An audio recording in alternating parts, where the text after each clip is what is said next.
was wanting to watch whatever that fucking shit is called. I think it's Explore with Us.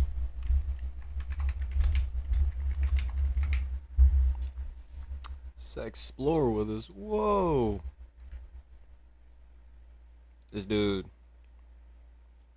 Make sure you check this dude out.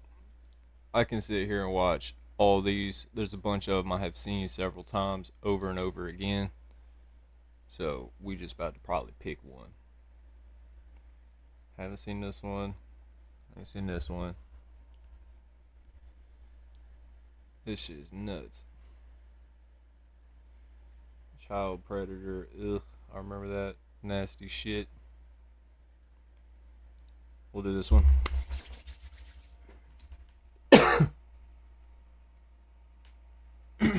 Is it that White House?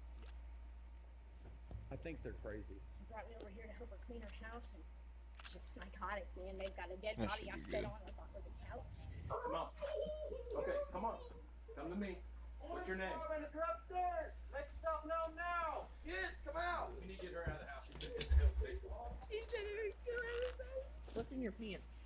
Is there a gun in your I pants? said I grabbed his gun when Don't move. Damn.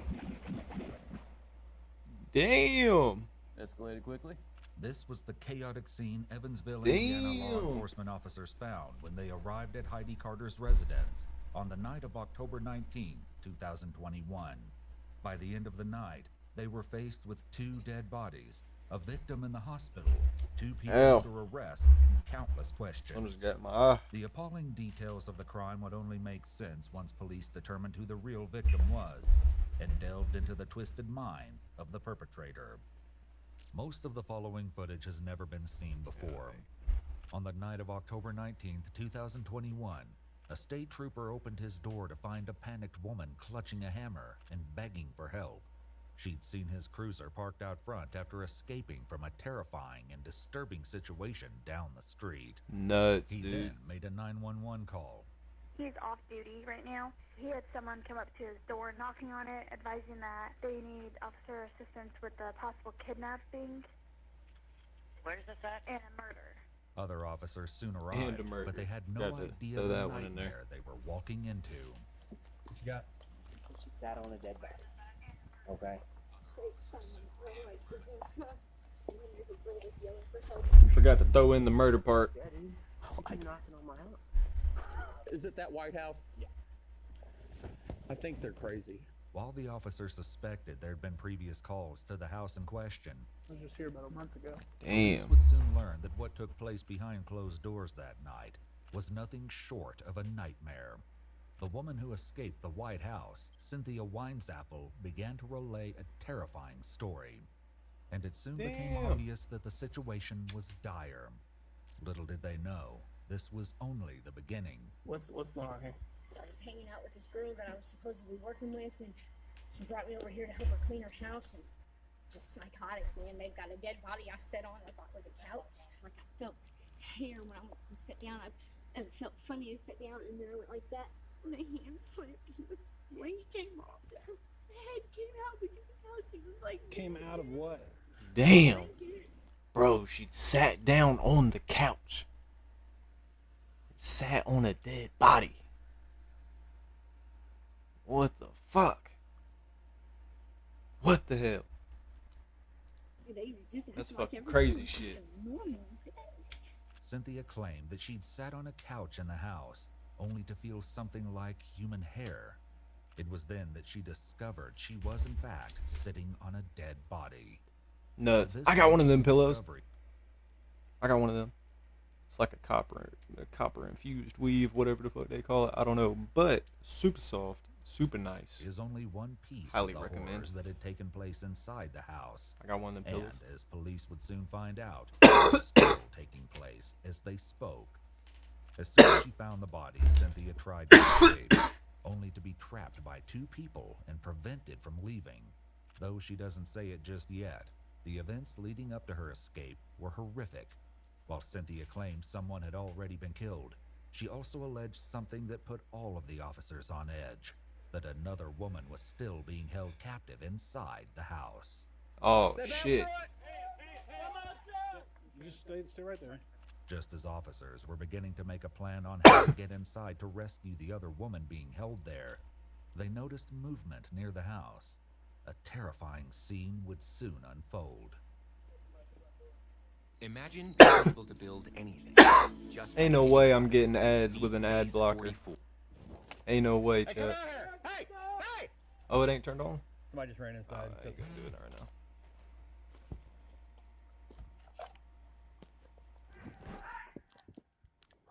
Show me your hands. Yeah, show me your hands. Step out of the vehicle. Hell nah. Yep, I've got eyes on the back. And I've got eyes on this lady. Get out of the van now. Can somebody go to the other side of the house, like drive around the block? Get out of the car. You know how much Hey. I've been through? Walk towards them over here. The woman exiting the house and who the police are handcuffing is 36-year-old Heidi Carter. Just relax. You got to relax. Welcome to stream. In case you've missed it, this lady went over this person's house to clean. You know what I'm saying? Like, she do a cleaning company. She fucking sat on the couch and sat on a dead body, bro. Not this lady, someone else. They found this lady Somebody came next out the front door. and went back in when they saw it. Now they're approaching her. Come over here. Relax.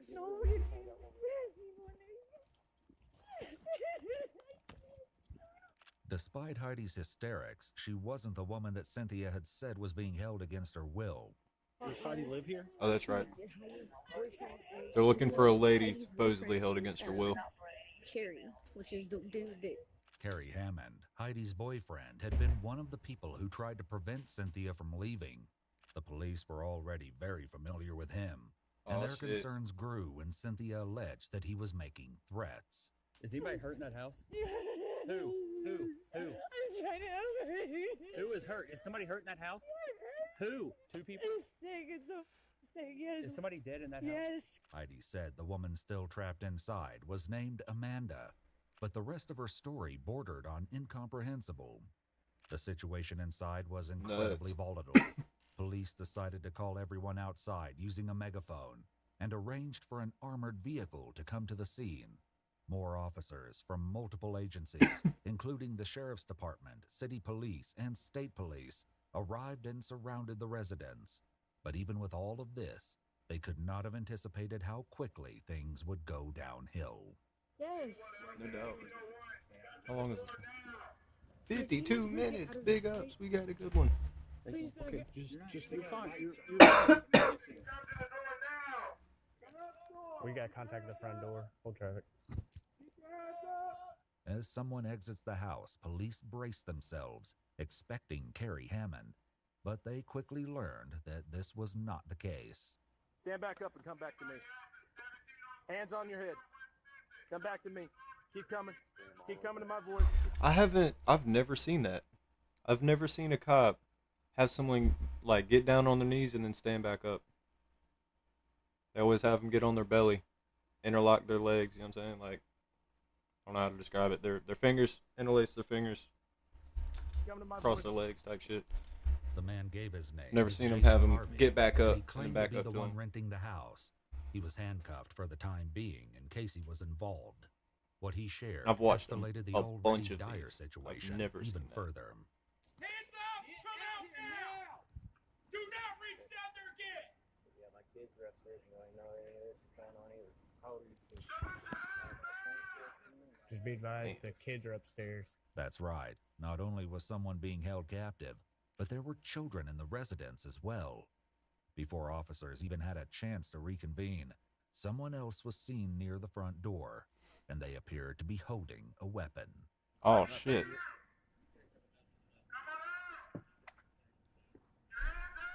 He invited me back there because Domino's showed up. So wait.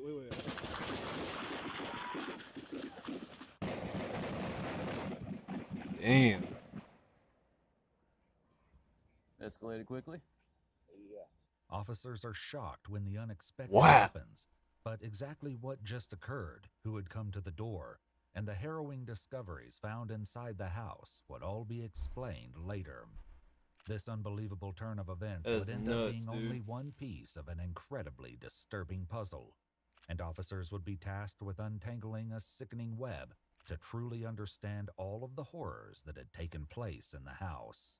One particularly tricky aspect of this stomach-churning case was determining who exactly was a victim and who was only pretending. Yeah, who was With in so on many it? people involved, investigators also had to keep track of who was who. Jason was the man who exited the home and claimed to rent it. It was his children who he said were still inside. Heidi rented the ground floor from Jason, and she claimed her boyfriend, Carrie Hammond, was at the house that night as well. Okay. Cynthia, Heidi's friend, had come to the house under strange circumstances and later Dominoes and a escaped. soda. Still inside was Amanda and her boyfriend Tim, who had also been invited to the home by Heidi.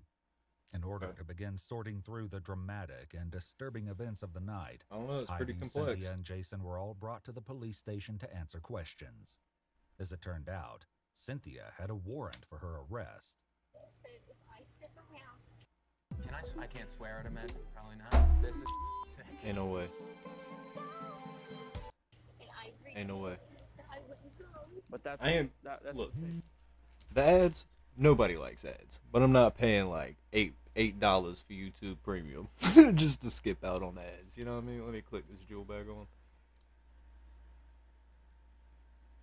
That shit is crazy as hell. police. We have to Alright. arrest on felony warrant. It's not a misdemeanor. I did the right thing. Y'all are doing Ads it. are too OD. This is why people don't do this. It was time to untangle the disturbing story.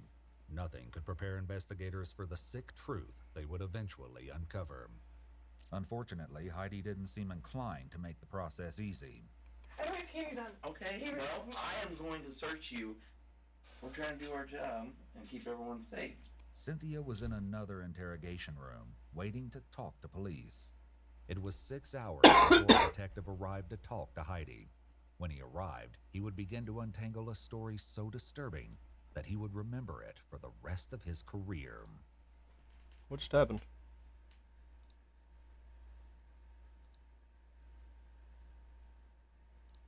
Oh, what the hell?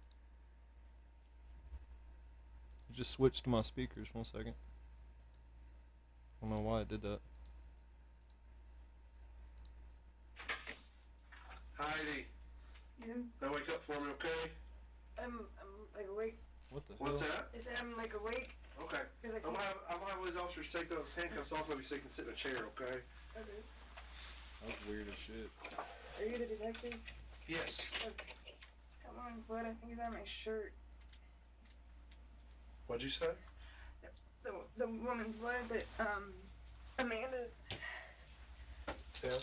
Cause Why don't you sit in this one over here?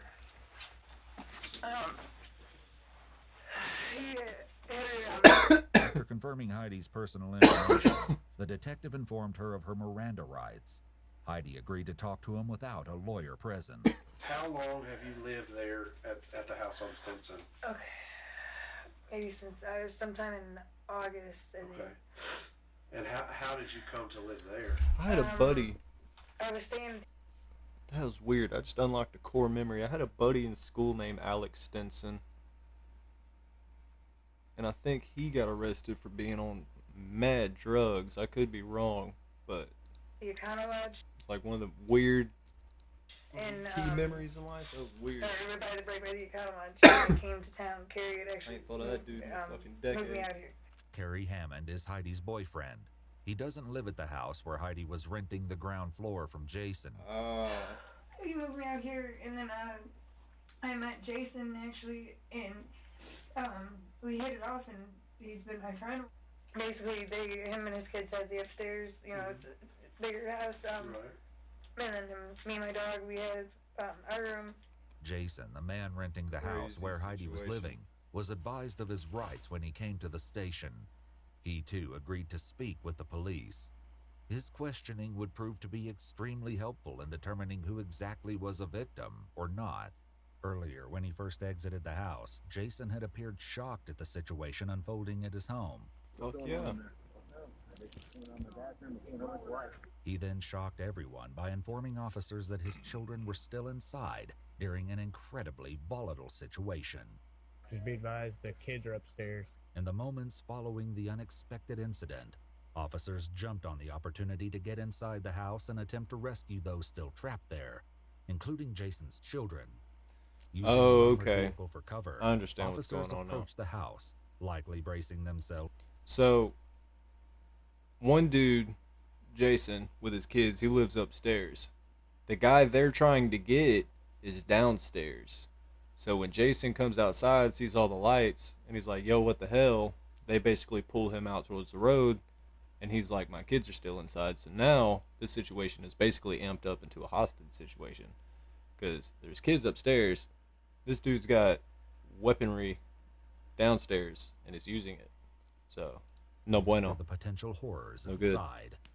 They had no idea that the grim discoveries I was a bit they would confused on make that. were only the tip of the iceberg. Police department, if you're in the house, be known. All right, you guys ready? Kids are upstairs. On you. North, south, west. Got a long hall, multiple doors. Ready? On you. What a good clear. I play a lot of Siege. I'm impressed by this. What a good clear.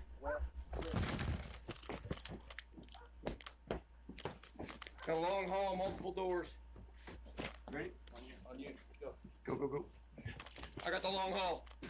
Yeah, Mike in the closet. Watch out them doors. We're clearing the house. Okay. Clear. Get back, dogs. Oh, shit. Come on, we got another room back here.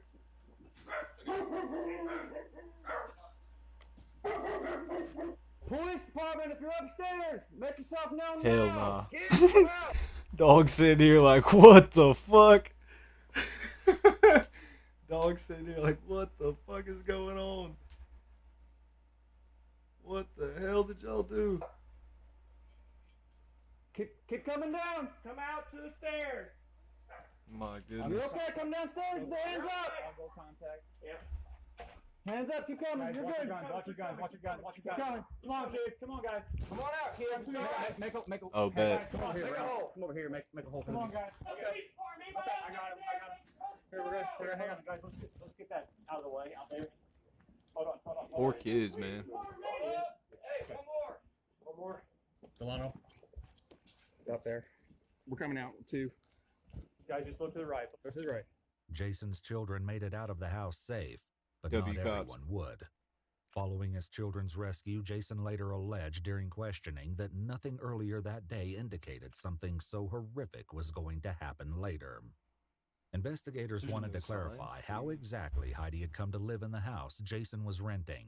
How do you know Heidi and Gary? I just know Heidi from meeting her at a bar back in July. Okay. So you met her in July and then... Right. I found out that she was living at the hotel where they let the vendors out at. Oh, okay. And yeah, I didn't think she needed to be there, so I told her she'd come stay with us until we could figure Right. something out. Yeah, okay. Carrie already living with you, or did they both move in together? No, Carrie lives at the safe house. Okay, okay. Yeah. So yesterday I went to work like normal. Safe house. Went and had dinner with a girl that I'm dating and everything else. Okay. Came home like normal. Went to sleep. I've got Dad back. Also been passing stone, which I passed tonight. That's the reason why I didn't notice the light until I came out of the bathroom. Right. But yeah, I've been taking my Lord test from my back, and I passed out earlier and woke up to pretty much all this except for going to the bathroom. Right. Jason's recollection of events begs the question, did he actually miss the truly horrific events taking place in his own house? Or is there something else going on? I'm just saying. Back with Heidi, the detective... Something's weird. Yeah, I mean, if you're upstairs and someone downstairs starts shooting a fucking weapon, like, you know what I'm saying? Like, you'd kind of have an inkling of what's going on, right? Just kind of a tad, just a bit of a hint on, all right, something's being shot downstairs. Continued to press her for I don't know. details. How long have you been with Carrie? I don't know. Just since I moved here. I've known him since, I don't know, say maybe March or something. Heidi also alleged that her relationship with Carrie was rife with violence. Have you ever called us before for any of the stuff he's done? No. No. Okay. Maybe. So the whole time you two have been dating, he's been at the safe house. Okay. Do you know what he was in trouble for that ended up in the safe house? A syringe or something. Oh, yeah. Okay. Something drug related. Right. Carrie had an extensive criminal history going back to 1993, including intimidation with a deadly weapon in 2005 and subsequent charges for robbery, I guess the battery, safe house is and drug-related offenses. like rehab or As something. police uncovered more, it became clear that Carrie's crimes were only escalating, but they had no idea just how far things would go. He wasn't the only one with a record. Heidi in also had Indiana. a felony warrant out for her arrest. She had a record going back to 1997, including charges for domestic battery, auto theft, and resisting arrest. Heidi claimed that Carrie encouraged her to go on a dating site. What is that? Arrest. First off, ranch outside, crazy work. This is crazy. Looks like 2 bottles. This is despicable. Next to a catalytic converter, definitely unhygienic. Heidi claimed that what the fuck is this? What in the shit is this? What are these? Little blue rocks. Got some cigarettes. Carrie encouraged her to go on a dating site. So weird to see how In terms people of live. you and him and other women, how often was that stuff going on? That happened twice before, and that was through, let me see, okay, the first one was Danny, then there was Kelly, and then Amanda. Heidi explained that she met Amanda, the same woman who would later be held hostage in the house, on a dating app called Tammy, and that they talked briefly there before exchanging phone numbers. Heidi arranged for Amanda to come over to the house. But you said you sent a message saying something about her boyfriend and wife? Yes. Okay, but then what made you think it was just going to be her coming over? Because everything that, when she texted him talking to her, it was an I think. According to Heidi, Amanda insisted that her boyfriend, 50-year-old Tim Ivy, also join her, and the two headed to the house around 3 a.m., according to Heidi. Did they say anything about anybody coming or going or anything happening in your house today? It said something about some dude coming and going, I guess. All of you drinking alcohol? I don't know about all this. Eating, right. I'm an alcoholic, Right. and I know definitely I was. Heidi appeared to have a long history of substance use and also admitted to using methamphetamine that day. Though Jason's children were now safe, Just take a breath, okay? You're fine. Hey, buddy. Cops. Come here. police were likely shocked to hear that they'd been in the home during all of the horrific events that took place downstairs. Understandably, investigators are concerned that perhaps Jason's children saw more than they were letting on. Did she say anything about anything happening with any of these people that are in your house? She just said that the guy had tried to follow her upstairs. Despite this apparent close call, both children were lucky enough to avoid stumbling upon the sickening crimes taking place in their home. Heidi's story is about to take a dark turn, but she's only just beginning to reveal what happened to Amanda, the woman she met on a dating app and invited over, and her boyfriend, Tim. They started taking do I have to go into details with that, or? No, I mean, not terrible details, but so you guys engaged in some form of activity between you, Amanda, and Tim. Yeah, you gotta bring Were it you guys in the middle of doing your stuff when Carrie came in? Yeah. Okay, and he got pissed off. Yeah. What did he do then? Well, like I said, he started. He had hit him. He had hit her, and he then he. And you said hit, was this hands, fists? He was using different things, like weapons. What? Yeah. I mean, what kind of weapons did he use? You said he used a weapons. baseball bat. Okay. And he. On both of them. Yeah. Okay. He did not hit me. Earlier at the scene, Cynthia, Heidi's friend who came to be at the house that night under strange circumstances, shared a similar story. Does Heidi live here? Heidi's boyfriend is Carrie. He's the one that was the aggressor that had the gun. He's the one that had the baseball bat. Okay, now he had hit me later in the evening. He used a lot of force and threat. Because if you don't have somebody, I don't care if I'm engaged to him or not. Like, you know. Did you ever do anything to try and stop him when he was hitting them with the Yes. stuff? So Tell me honestly, 100% That's about true. it. When he was engaged or not. Because if you don't want to sleep with somebody, I don't care if I'm engaged or not. Like, you know. Did you ever do anything to try to stop him when he was hitting them with the So you tell Shit me despicable, honestly, 100% truth, you don't know anything about any of that happened downstairs. Set me on a polygraph, whatever you need to do, man. In addition to offering to take a polygraph, Jason allowed the police That's to fair. download the contents of his phone. That's fair. Because if he was all like, nah, you know what I mean? Like, I don't know how to describe it. If he would have been standoffish and been like, nah, I wasn't there, and hell no, you ain't putting me on no lie detector test. Nah, you can't have my phone. That shit would look suspicious as hell. But you ain't got nothing to do with it. I'd be giving them shits everything too. I'd be like, here's my phone, my laptop, my keys. You can go inside my house, search my shit. I don't care. Go ahead. I And did not provided kill that man. access to his front door camera to help them establish a clear timeline for the awful events of the day. Whether or not he was as uninvolved as he said remained to be seen. Did you tell him to stop? Did you try to, like, physically make him stop? To the best that I'm able to. I'm yelling at him, trying to grab his arm. Heidi's story only gets more harrowing as she continues. You say he restrained them. Like, how did he go about doing that? Tape. Okay. And then, both of them? Or? A tape with them, Tim, okay? And then, I think he might have used tape with her, but then there's also, the restraints. Heidi claims that she left the house to seek help and went to a work site to pick up Cynthia, the woman who eventually had to escape and was the one who alerted law enforcement. When she picked Cynthia up, she told her that she needed help, but she didn't tell her it was because of what Carrie had done. Rather, she said she needed help cleaning the Yeah, you need help cleaning the house. That's an understatement, dog.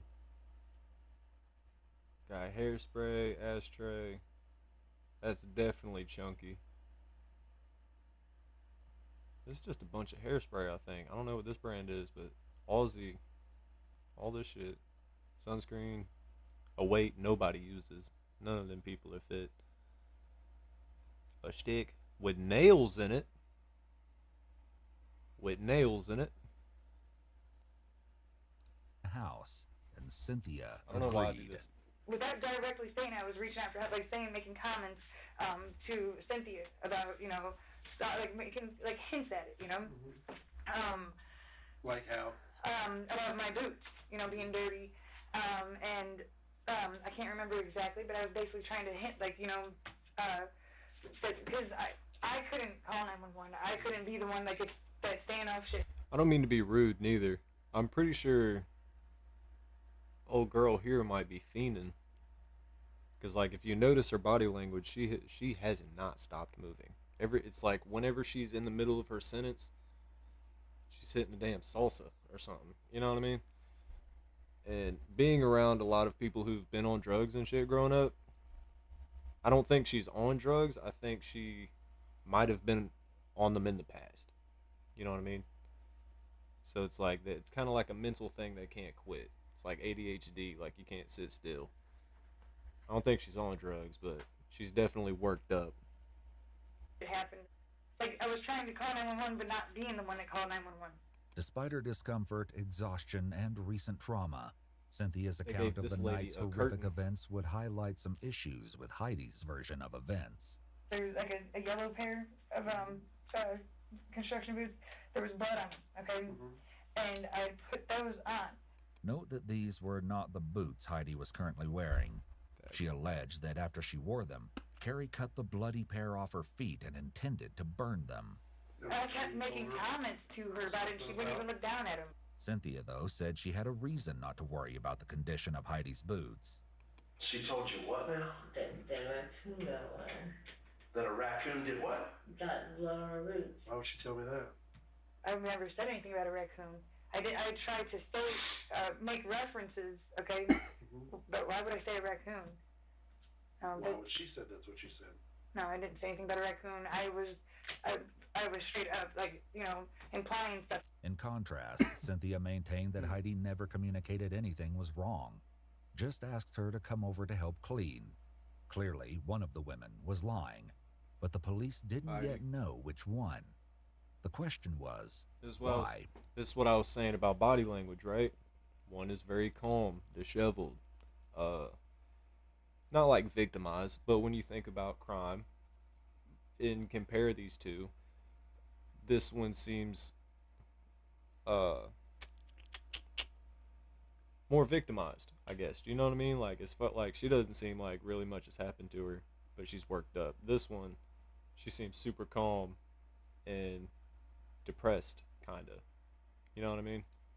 Well, because the truth is So I far feel like more Heidi disturbing lying. than anyone could have even imagined. She fucking lying, When Chad. Heidi and Cynthia got to the house, all hell broke loose. I kept hearing like a whimper. I kept hearing these noises throughout the night, and I automatically thought it was this little girl that was upstairs. But then she was downstairs whenever I heard it this last time, and I was like, what was that? So I go to sit down, and I think I'm sitting on the couch at this point. I'm thinking I'm sitting on a couch at this point. It was not a couch. It was a human being. How did you realize that it was a person? To go rearrange the cushion like this, right here, my hand slipped, and you can see the face, like you can tell what was who it was. Damn. When Heidi first emerged from the house, she made a disturbing statement along similar lines. He said he would kill everybody. And then when she realized what I had seen, they tried to tell me I couldn't leave here at that point. And I was like, I'm leaving, you don't understand. You can't keep me here. I've done nothing wrong. I'm not going to tell on y'all. Like, I was like, I'm leaving. And he told me no. So he takes his baseball bat and he puts it up against my forehead and he's like, you're negative. Cynthia claimed that Carrie thought she'd stolen a key to one of the vehicles while cleaning and intended to strip search her. Quit. Cynthia refused and said that she told Carrie she would continue to refuse, even if he hit her. And they pretty much tell me that if I leave, that I die. And I was like, okay, whatever. So I sat down and acted like a good, little girl, and like I didn't know anything. And I was trying to throw him off to where I had to get away too. This was yet another conflict between Heidi and Cynthia's stories. Well, she told me that you guys told her she couldn't leave, kept her from leaving. No, Eventually, she told Carrie she needed to go to the bathroom, and you let her go to the bathroom, and that's when she snuck out. no, listen, that's straight up. That is straight up. Because she even, one that never, I don't even think he ever told her that she couldn't leave. Finally, I was like, you know what, I had to pee. And they were like, well, you're going to have to pee right there. And I said, I'm not. You can either stop me or not. At the scene, Cynthia had told officers the same distressing story. Like, after I found the body, they started freaking out, telling me I had to stay. I was like, I don't know anything. This is a prop, right? This is a joke, right? So, you know what I mean? Trying to play it off like it wasn't real. And then how'd you get to this point right here? I told him I had to pee, and I went up back. The detective would confront Heidi with W. more soon enough. W But for survival now, instinct. he refocused the conversation on the details of Tim's horrific fate. Carrie kept going towards him, and I know it's because of me, like that he was there. Carrie's very, very, very possessive of me. I mean, basically the whole room is covered in blood, like her blood, his blood. What about after you came back with Cynthia? How was Tim then? She's definitely got something to do with it. Like dead, and he had a blanket over him, and he was stiff. Earlier at the scene, Heidi had told police about Tim. How do you know there's somebody dead in there? Seen him pulling a body in a blanket. Who? Carrie. And what did he tell you happened? Tell you how he did it? He didn't tell me, but he said with his bare hands, and I knew he had blood all over his pants. There's blood everywhere. Okay, and he was in the middle of cleaning it up. It's like a bloodbath. If the scene was as gory as Heidi described, it's hard to imagine that no one else in the house noticed. What Heidi said next made that seem even less likely. And Jason, I mean, it's not his job to protect me, but he had come down and walked right past the bodies, you know. She said at some point you were down there and walked right beside it where this dead dude was laying covered up with blankets and stuff. I never did notice anything. It was a little harder to get an answer from Cynthia. Did you see any other, did you see anything that would lead you to think that somebody had been hurt in that house? Do you remember seeing anything other than cleaning up the dog's messes? Cynthia? Hey. Cynthia, stay with me here.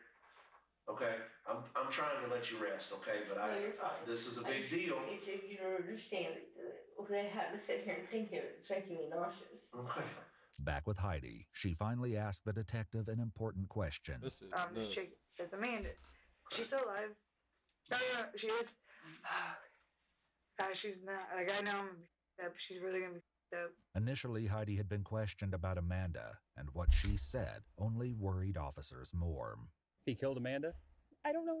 He was trying to. No, she was alive when just a minute ago. Okay. After rescuing Jason's children, officers turned their attention to trying to find the woman still being held hostage inside.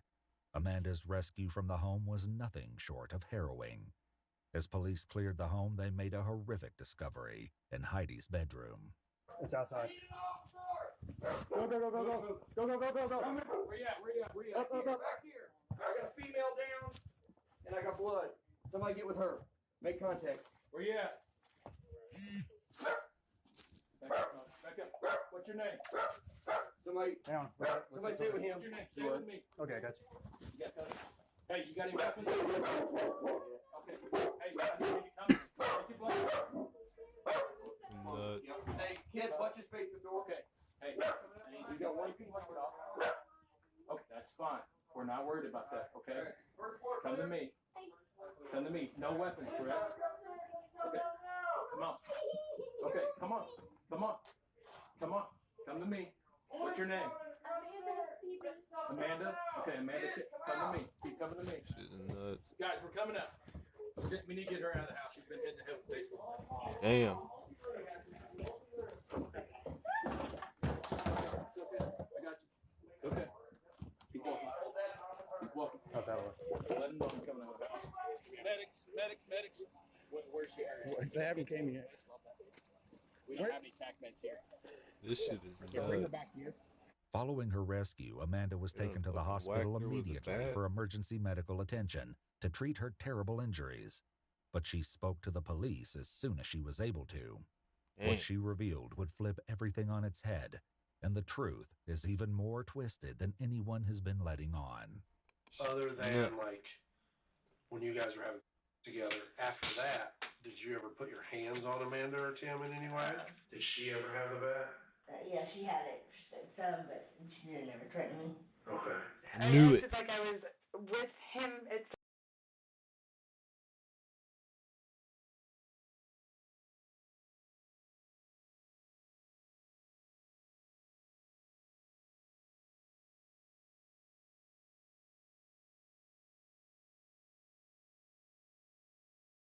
certain points, but then as soon as he wasn't there, then I would try to calm her down.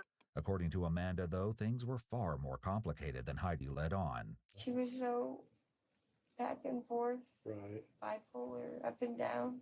Yeah. I never knew what she would think. Knowing this, the detective continued to push Heidi. The more he did, the more the inconsistencies became obvious. I mean, did you ever encourage what he was doing? Damn, my shit muted. No. I mean, did you ever join in like making threats to them to kill them? No. Or do anything to them? No.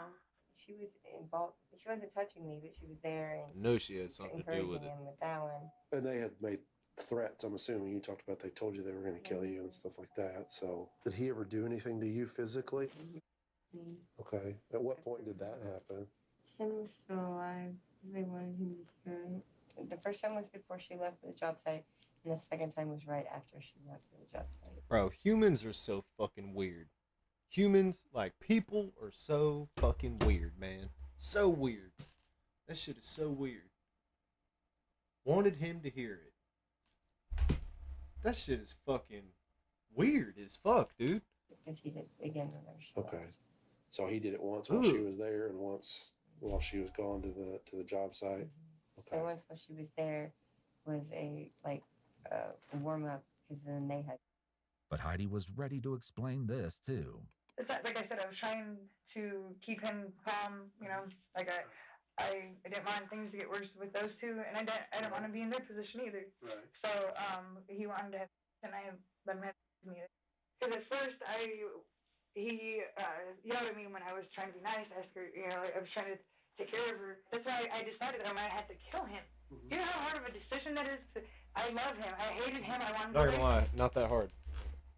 Not that hard. I wish I had a soundboard. Boom. Like, really, not that hard.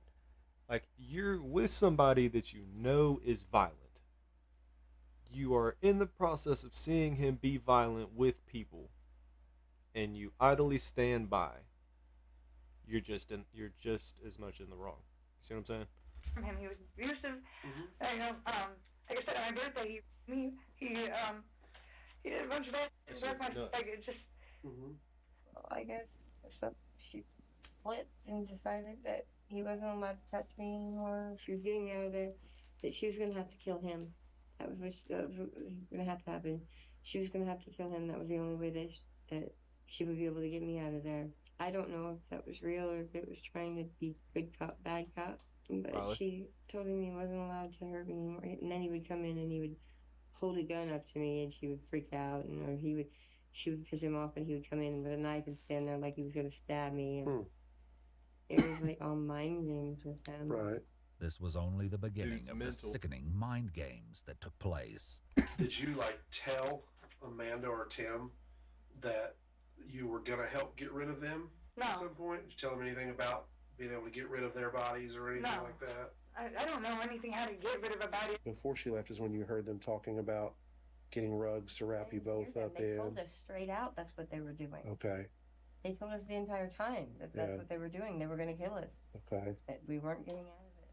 Perhaps unsurprisingly, Heidi blamed all of this on Carrie. I bet. In fact, she'd started shifting the blame to Carrie right from the beginning, when she first exited the house. Gary Hammond is a monster. I don't know. Oh God, can I please? You stay right there. He says that they both had to Yeah, die. he a monster, but you had sex with him. That part. He a monster, but you was in love with him. You was with him, but he a monster though. He said that from the very beginning. And in the beginning, I said, okay, I was acting like I'm fine with that. I'm not fine with that. So I said that I was fine with that. Okay, like I'm being compliant. And am I guilty of that? Yeah, but does that make me a guilty person, a guilty party? Like I'm some predator that I'm gonna just sit here and beat people? That's the whole situation. He looked me in the eye and he said, "You're gonna have to kill me." And then I'm not gonna kill him. Now last night I was sitting there trying to hype myself up that I was gonna have to kill him. Right. Yet earlier at the scene, Heidi was oddly focused on one thing: herself. Who was supposedly dead? I don't know his name. And his girlfriend, he's been cheating on her. He's been terrorizing me like nonstop. I can't get. Please, can I have something to drink? Not right now. We got more important stuff going. And I actually said that either he's gonna kill me or I'm gonna kill him. I didn't know that anybody else was gonna be hurt. I don't want anybody else hurt. I did say two things that were I know that I did. What were those two things? Heidi alleged that Amanda and Tim chose to watch violent adult videos, and that this was the basis for the first comment that she made. And I said, isn't it good that you guys watched the snuff films and then now look what just happened? She made some kind of video saying that she wouldn't have done what she done if we did. What's the other thing you said? There's two. It was something when I did not help him. What did you say to her? It was something in reference because about sneaking around somebody's back or something or whatever. Once again, Amanda had a different story to share. They did what they did. What does she mean by that? I guess something about we had tried to her so that they were trying to hold us accountable. Furthermore, Amanda said that she had never even seen the other people in the house, and only had contact with Heidi and Carrie. She didn't even know Jason and Cynthia's names, and only knew other people were in the house because she'd heard voices. This is nuts, man. There are so many components to this. I don't know if y'all were around when it started. There's been a couple people in and out of stream, bro, but this is fucking nuts, man. Let me know if I need to explain for anybody joining late. It seemed that they'd been telling the truth when they insisted that they had no knowledge of the violence. Well, that's what, the first time we talked, I kind of walked out of here thinking you were lying to me, but the more I've talked to other people, I think maybe you're telling me the truth about not knowing stuff. I don't at this point tell me straight up, I 100%, you know, anything about any of what I just told you that happened. I didn't know anything about any of it. The battle for the truth was down to Heidi and Amanda, though by this point the detective likely had a suspicion about what the outcome would be. Still, the chilling details about to be revealed are nothing short of shocking. People were broken up. So that's what made me think, like, was this some kind of a setup just to piss off Carrie and get him? I don't know. You know what I mean? No. I don't. People do that kind of stuff.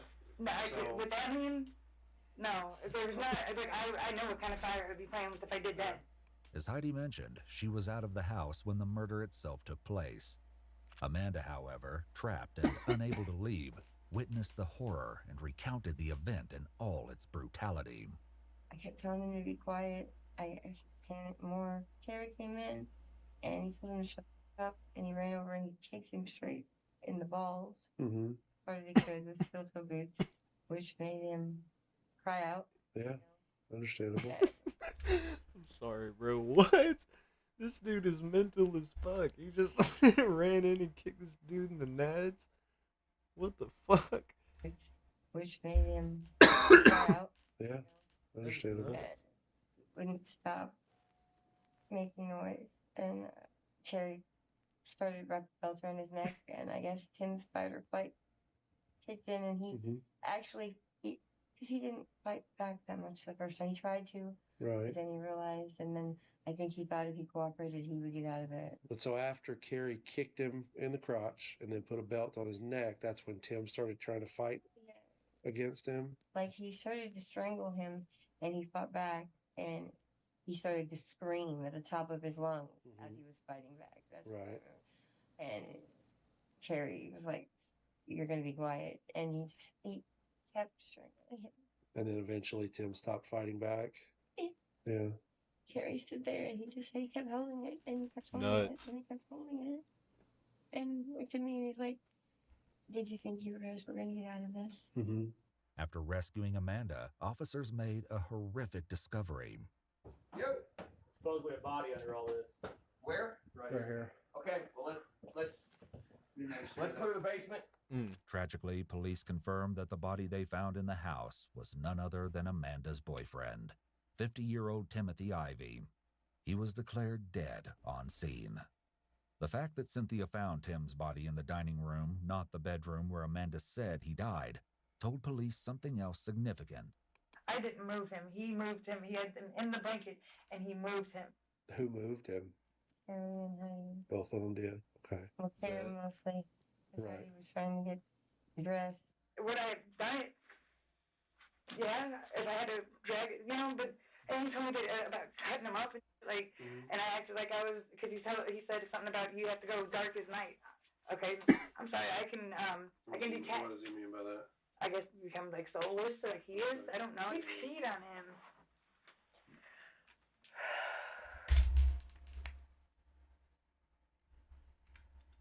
I don't know. We feed on him. Okay, I just had to make sure I fucking heard that dastardly shit. What? What? What? Unhinged. Unhinged behavior. Lock him up. Throw away the key. Give him the chair. Just give him the chair. Nuts. Unhinged. When searching the house, police discovered Tim's body right where Cynthia said it would be. You want to just kind of pull the covers back on body cam? Nuts. See if we actually have a body in there. Police officer together, next up now. Police officer together, next up now. Yep, we got a body. It's gonna be. Oh. Tape, duct tape? Yep. Okay. We got a body. Male? Male. Looks like it. Nuts. Can you get enough to check a pulse, just to make sure? Or not? He's got rigor mortis. No, not for this body. Yeah, he's got rigor. Okay. Yep. Cynthia and Amanda's stories aligned with each other and the evidence, making Heidi the outlier. The truth of what Heidi had done was horrific. With this in mind, the detective finally became more confrontational with her. I saw a video from one of our officers' body cameras when they first got you out of the house, and you said something about holding somebody down. No, I said something about holding somebody down. I said about holding who down? I don't know. I don't know. I said something about a gun, that I got his gun. I don't think you told any of our officers about the gun. They Yes, I found did. it on you. No, I did tell them. Okay. Nobody knew you had a gun until that She said nothing about no gun. the officer found it on you. Come here. Come here. I got his gun. Are you having me up? For the moment, yes. It appears Heidi is being honest when she says that she told the officers at the scene about the gun. However, they didn't seem to realize she had the gun until another officer later pats her down. Hey girl, I'm gonna need you to stand up here in a sec, okay? Hang tight right there for me. Do you have? I'm gonna go ahead and get this part out of the way. You got anything on you that's gonna stick, poke me, hurt any way, shape, or form?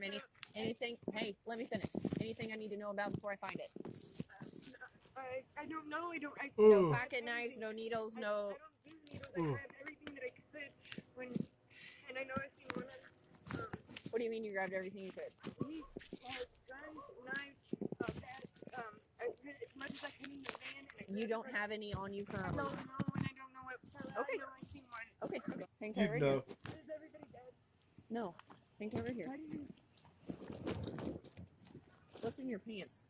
Is there a gun in your pants? I said I grabbed his guns when. Don't move. If I was gonna Don't move. Why I'm the victim and you're treating me like I'm a criminal? Because you weren't clear. You said, I don't know. Anyone who's been around firearms for most of their life like me, bro, you know when you have your firearm on you. It's not just a random thing. You know. It's heavy. You know what I'm saying? Like, it's like walking around with a dumbbell in your pocket. You're aware that you have it. I said oh God, I don't know what it's all on me. What's happening? Careful, don't let that son bitch drop. What even is that? What do you got?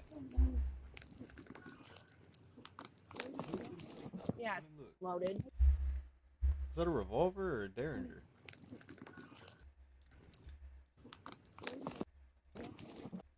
Yeah. I think a revolver. Loaded. It's not my gun. Note that while Heidi was initially handcuffed at the scene, another officer uncuffed her in an attempt to calm her down.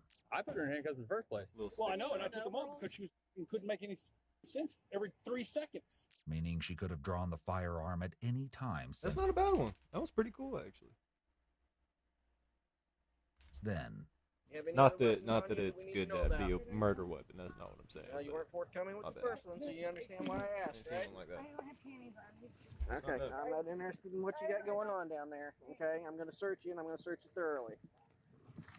There's a female officer standing right here, so trust me, I'm not going to do anything inappropriate. You want to have your hands? Indeed, I seen a dead man get dragged out of my bedroom, and you guys are. Hang on, stop. The police had a question. Did you hear the cop? He said, what? Bedroom, and you guys are. Hang on, stop. The police said, what? Police had a question for Heidi that was even more crucial than the firearm. Now, my biggest question is, what did you mean when you said something about holding somebody down? Because I did see that part of the video and saw you say something along the line. I don't remember the exact quote. I didn't hold anybody You down. said something about holding someone down. Though Heidi now denied it, she had made a statement along those lines. And then he tried to mock it. I'm holding her because he's trying to make her strip down. It wasn't clear if Heidi was referring to Amanda or Cynthia at this time, but the fact that she might have been restraining either woman was worrying. And even more troubling was the fact that this was just the beginning of the lies the detective was about to unravel. That's one thing I still don't understand is why she would tell me that you did have the gun and that you were making threats that both of them were going to die. If you were playing along with him like you said, sure, but I mean, why would she tell me that you had a gun? He had the gun. He had set the gun down. I had not had the gun. I did have the gun. You know that. But that I don't know. Significantly, Amanda was not the only person who said Heidi had a gun earlier in the day. Did you ever see a gun? I did see the gun at the workhouse, but I didn't see it after that. I see just the handle, just the clip. Okay, what, you saw a gun at the work site? Yeah, she had it on her at the house. Cynthia claimed she arrived at Heidi's house around noon. If she was telling the truth, that meant Heidi had the gun for about 11 hours, rather than the mere moments she'd made it sound like. She's saying that you helped him. What else did she say that was, okay,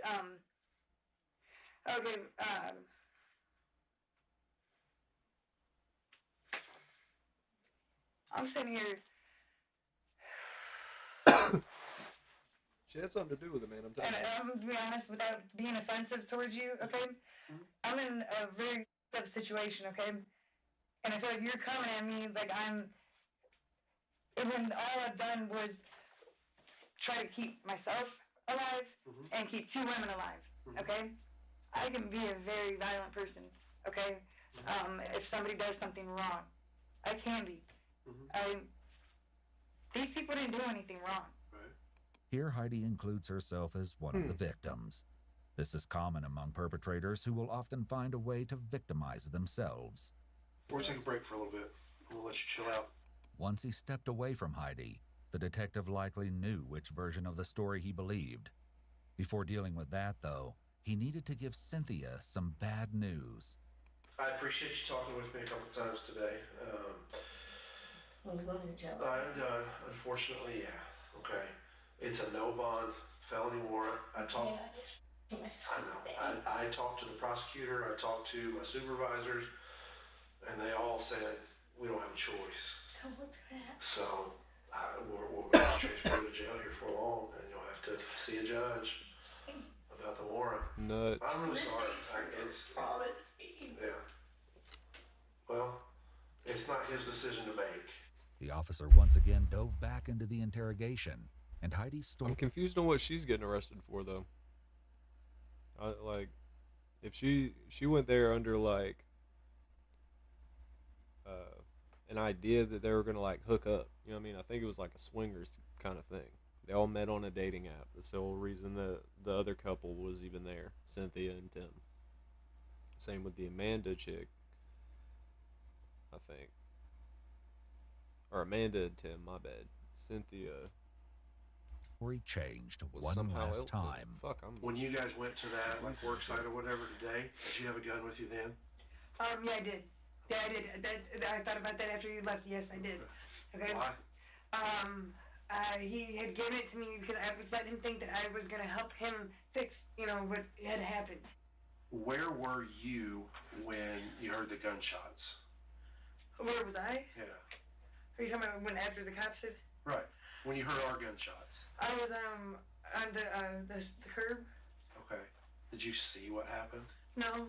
No. Can you tell me? Or would I not be able to handle it? Amanda had a bit more insight into what happened directly before the shots were fired. He kept saying she was crazy and psycho, and she kept saying, she didn't want to do this anymore. She didn't want to be with him. Whenever I heard him running to get Heidi, he come running back in the room. Nuts. And he was like, "What did you do?" I was like, "How could I do anything? I didn't do anything." Right. He just kept walking back and forth. Yeah. He came back and he sat down in front of me at one point and leaned back like he was just going to sit there and wait or something. And then he's the one that you shot, right? There's a chilling reason the investigators have been speaking to everyone but Carrie tonight. Ah.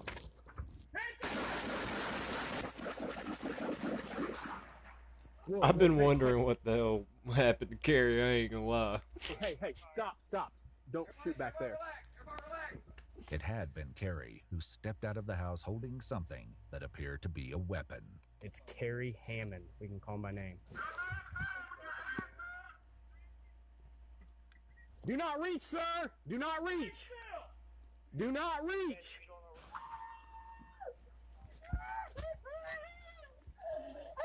We're good. Until police confirmed if Carrie was dead, badly wounded, or waiting for an opportune moment to strike, he still had to be considered a threat. This is where the armored vehicle came in. Police used what they called the Bearcat as cover to approach Carrie and confirm he was dead. then moved his body away from any potential weapons. A bear cat.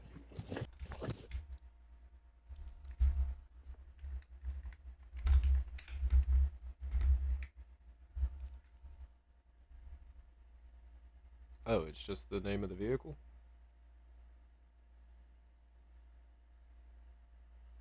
I ain't gonna lie, bro. This is some GTA type shit. How do I get one of these?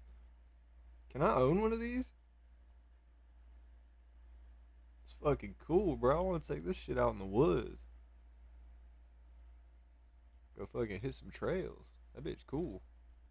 I thought it was like a shield or something they had. But good job. We were moving this dude, and his blood was like squirting out of his neck. I was like, oh, yeah. And he was definitely dead. Back in the interrogation room, the detective broke the news to Heidi. We ended up having to shoot Carrie because he had something that looked like a gun You in his killed him? hand. Yeah, our officers did. Okay. So That's he came out, had what looked like a gun in his hand, and wouldn't put it down. So I'm honestly I was thinking about killing him myself, like, and that was that thing for me to have to. Notice that the detective didn't say Carrie had a gun, but rather something that looked like a gun. Yeah, what do you Dude, I got? think that's a bent piece of pipe. Yeah. The item in Carrie's hands was later identified as a selfie stick, bent into the shape of a firearm. Law enforcement theorized he could have carried the stick to provoke the use of deadly force, but since Carrie was deceased, there was no way to say this for sure. I did try to shoot at Carrie before. Okay, and it is bizarre as it sounds. I actually prepared myself that I was going to kill this man. last night you tried to shoot him? No, this is before then. Okay. Okay. As shocking as this claim was, I partially believe what she's talking about. You know what I mean? Like, kind of having to play the part to get out. But at the same time, I feel like that doesn't wash her of her involvement. You feel what I'm saying? So either way, you was a part of it. It's fucked up, yeah. But I mean, she could have did way more. At any point, I'm sure she had a cell phone in her hand. She could have called the cops on this dude. You know what I mean? Had him set up. There was a lot more she could do if she actually carried type shit. You see what I'm saying? the detective had other priorities I at the doubt she was moment. that much. I believe that you helped tie them up or bind them up. I believe that you had that gun in there and made the threats that they were both going to die. I believe her when she tells me that you told them that you knew people that could get rid of their bodies. I believe her when she tells me that you had a much bigger part in all of this than what you've told me. You did nothing to help them. In the beginning, and then because he even said, because I did nothing to help him. Okay, as I saw an opportunity to keep myself alive, okay. You left. You were gone from there. What are you saying? Yeah. You think that I'm just the same as him? Maybe not the same type of person. Well, no, then wait. You're gonna help somebody because I'm trying to keep myself alive? For the crimes that took place in your house, house, my God, you are just as much as responsible as he is. That's what you think? Absolutely, that's what I think. You're not my judge. You're not my jury or nothing, okay? But I'm the one responsible for investigating this, and that's what I've done all night long. Okay. From every angle, I've looked at this and talked to everyone that was involved, other than Carrie and Tim, because they're both dead. Can't talk to them. Maybe I didn't make the best decisions, but I never want no part of that. Never. Okay?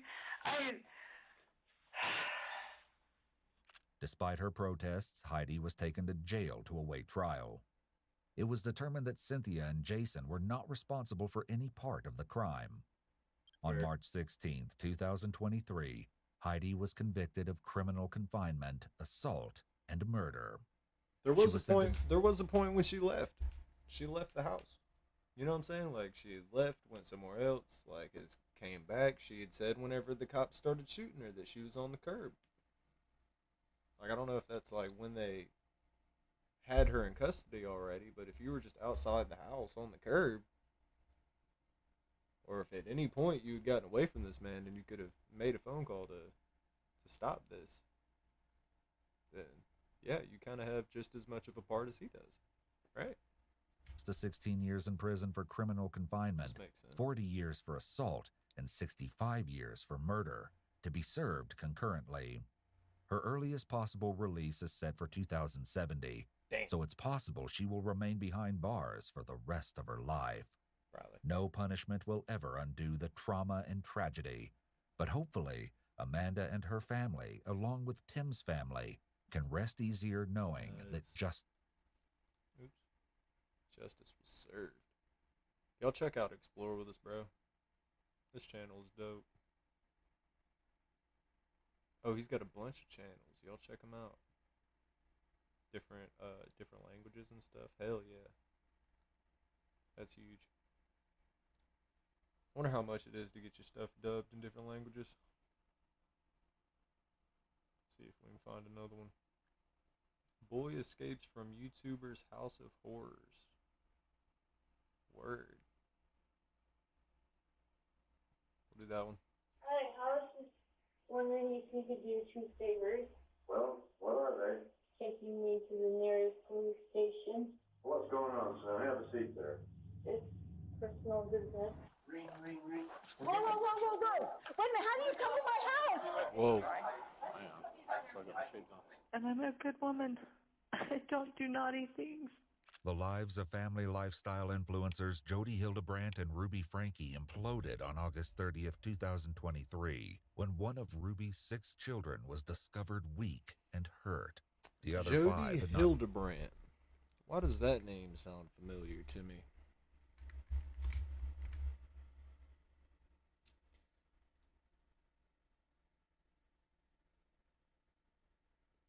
Because this is from like, what, 6 months ago? 2023.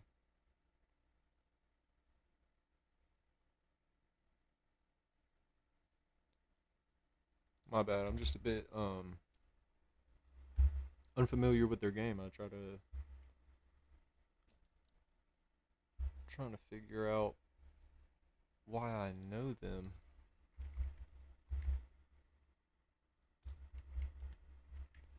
Because I feel like I've seen them with I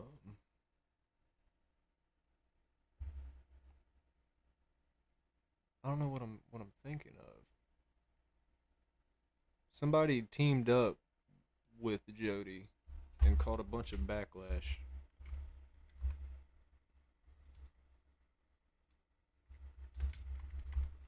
Or maybe I'm just tweaking.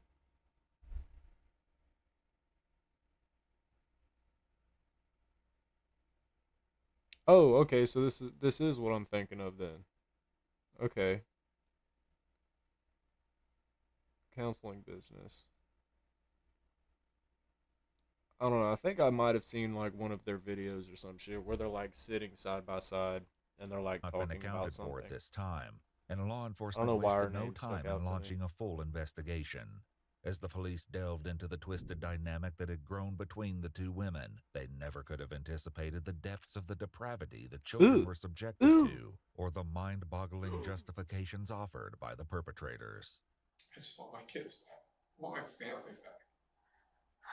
Adults have a really hard time understanding that children can be full of evil and what that takes to fight it.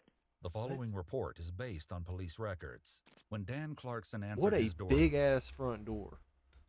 The following report is based on police records. When Dan Clarkson answered his doorbell at 10:46 a.m. on August 30th, 2023, he never could have expected his actions would kickstart a nationally publicized police investigation. However, as soon as he laid eyes on the young boy outside, he immediately knew something was very, very wrong. His Ring camera captured the heartbreaking conversation that ensued.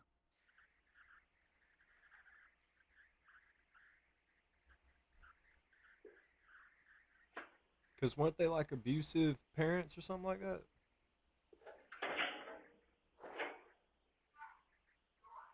Yes. Hi, I was just wondering if you could do 2 favors. Well, what are they? Taking me to the nearest police station. Well, actually, just one's fine. What's going on, son? Have a seat there. This was actually the second neighbor the boy had attempted to contact. At the first house, there was no answer, so he'd been forced to move on. The disturbing reason he was seeking help came out when Dan made this emotional call to 911.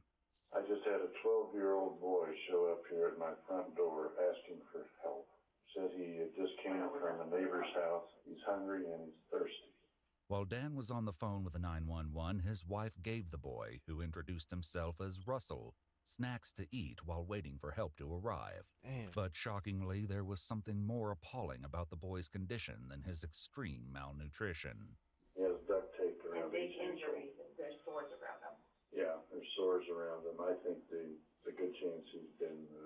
And he also has. Oh, and he has been around his wrist ankle. as well. I mean his wrist as well. Okay, this boy has been. Needs immediate attention. And yet, the most heartbreaking revelations were yet to come. Okay, this boy has been. Needs immediate He needs. This kid has obviously been. I think he's been detained. He's obviously covered in wounds. He says he Damn, dude. What's happened to him is his fault. We need the police here now. The police and an ambulance were already on the way. During the tense waiting period, Russell revealed that he'd been staying with his mother and her friend, Jody Hildebrand, since May. Terrifyingly, he added that he wasn't the only child in Jody's house. His two sisters, ages 9 and 14, were still inside.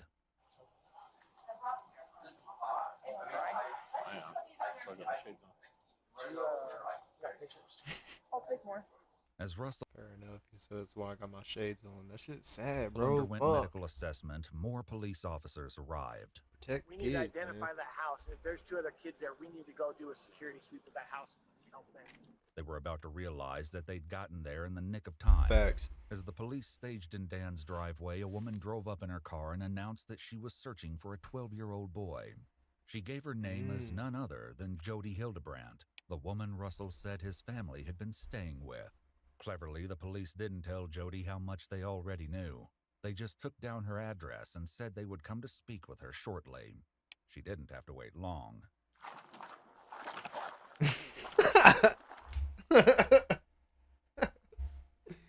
Said she didn't have to wait long.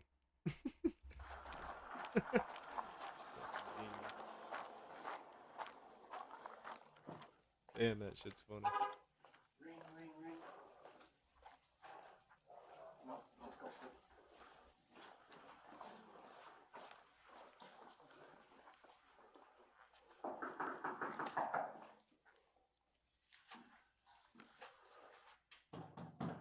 Police officers, open up! This is a massive front door. I'm telling you, I stay in a mobile home, and this is blasphemous to me that you can spend money for a fucking door. That's like 3 times the size. You know what I'm saying? Like a fucking, this is ridiculous. Normal door. Their front door for some reason. Like, if this is also getting in the house, first off, no one needs to break in the front door. You know what I'm saying? So having a massive front door is pointless.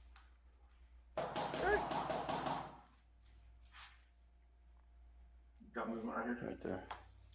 Contact. Got movement. Open the door!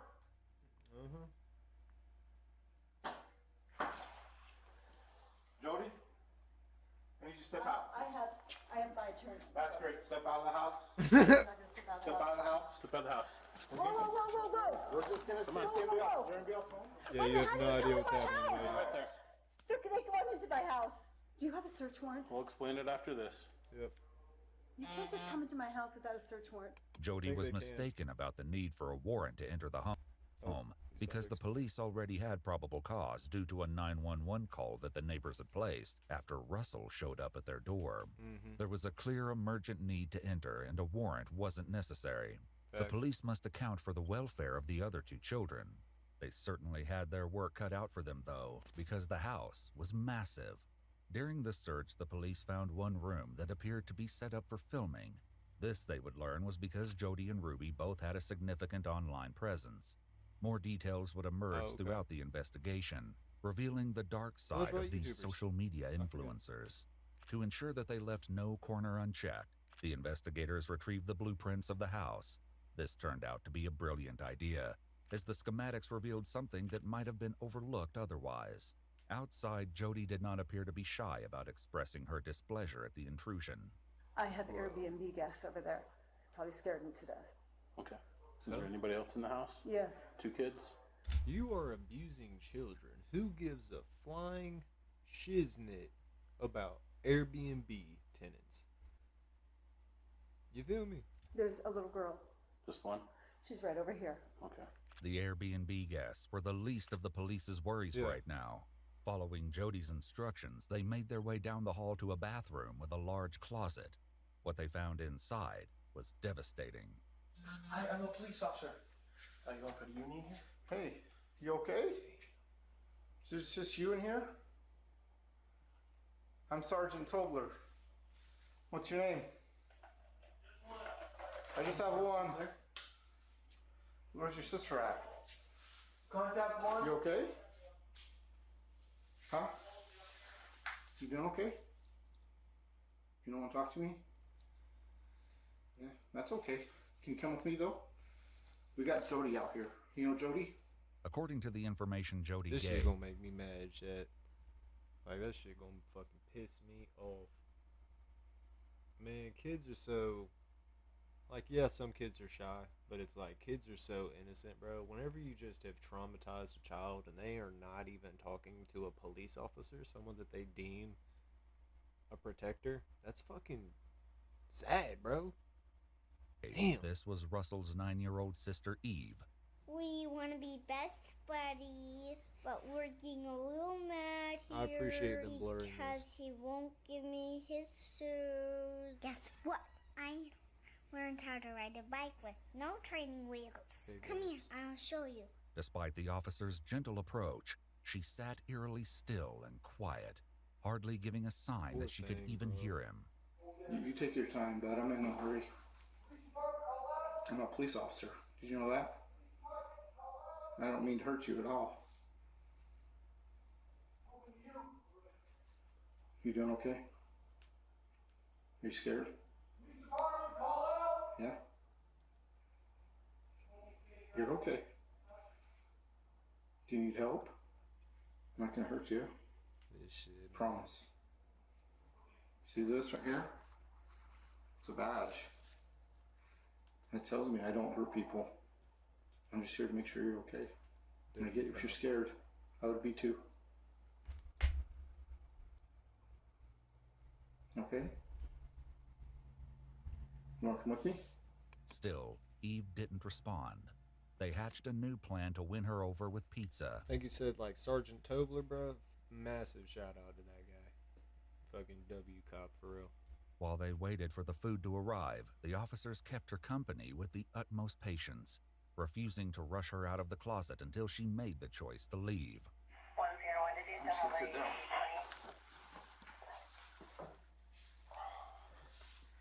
I like this, bro. It's okay if I just sit here with you. We don't have to say anything. If you don't want to. Gotta take a whiz. I'll leave this running for you. Okay. I'll just sit here with you. Meanwhile, back with Russell, the EMTs got a close-up look at the duct tape and wounds around his ankles. What they found was almost unspeakably gruesome. But even this was overshadowed by what Russell said next. In between bites of the snacks from the neighbors, he told the police officer documenting his injuries additional details, which made the situation all the more sickening. You're not in trouble with me, okay? We're just trying to figure out what's going on. Our main focus right now is you, okay? Who put the ropes on you? Supposed to help you what? The police report revealed the chilling answers that were redacted in the body cam footage. Russell said that Jody and his mother, Ruby Frankie, had restrained him with ropes to help him with what he'd been choosing. How the women had chosen to treat the resulting wounds left EMTs puzzled. The officer who spoke with Russell repeated the distressing details to his supervisor on the phone. They put cayenne pepper mixed with honey and then covered that with the plastic saran wrap and then the duct tape over the wounds. Detectives had found evidence of the honey and cayenne mixture in the upstairs bathroom, along with more ropes, used bandages, and other wound dressings. Medical got there, they started cutting the I stuff want to make off sure him. I ain't like missing out. And then you... My bad. I just had to pee real bad. A phone. They put cayenne pepper mixed with honey and then covered that with the plastic saran wrap and then the duct tape over the wounds. Detectives had found evidence of the honey and cayenne mixture in the upstairs bathroom, along with more ropes, used bandages, and other wound dressings. Medical got there, they started cutting the stuff off him, and then you can see like the dark around his ankles. You could smell it. When they went to go peel it, they thought it was some of the dressing. It was actually his skin that was peeling. Obviously, the police wanted to talk to Russell's mother to understand what could possess someone to treat a child in such a manner. As of yet, though, Ruby Frankie, along with Russell's older sister, were still unaccounted for. Jody certainly wasn't sharing where Ruby was, as her behavior became increasingly strange as the house search continued. When this officer seemed unreceptive to her stare, she tried a different target. You waiting for me to say something, or? Okay. Inside, the search People went... are so weird, bro. That lady is unhinged as shit. Give him the chair. On for more children, especially Julie, the older sister Russell said was at Jody's house. There was no sign of her yet, so the police decided it was time to confront Jody about what they'd found when referencing the blueprints. A safe room in the basement, locked with a vault door. Damn! I have a question for you. Yeah. You have a room downstairs that has a safe wheel on the front. Mm-hmm. How do we get access to that to ensure that there's no one else in this home? Adam. They do need to search that there's nobody else, so I think you can give them access to make sure there's nobody in there. After further back and forth to get the lock combination from Jody, a team returned to the basement to open the safe. Upstairs, additional officers were still trying to gain the trust of the little girl in the bathroom closet. Found dead skin. This shit right here, man. She found dead skin. Dead skin. Get out from underneath my bed. Right now. Sorry, Mom. I am more upset that you came in my room when you knew you weren't supposed to. You knew that it was a bad idea. Yeah. You're still gonna have the consequence of not having your nails done for a month. She said she found dead skin?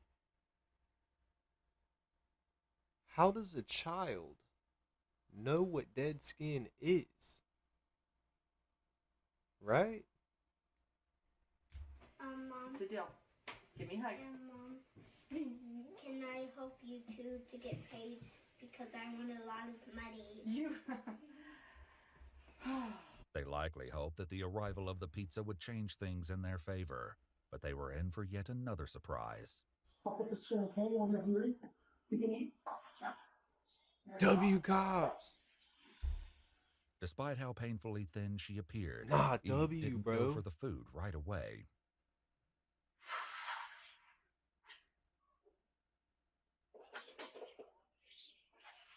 Yeah, go ahead, eat.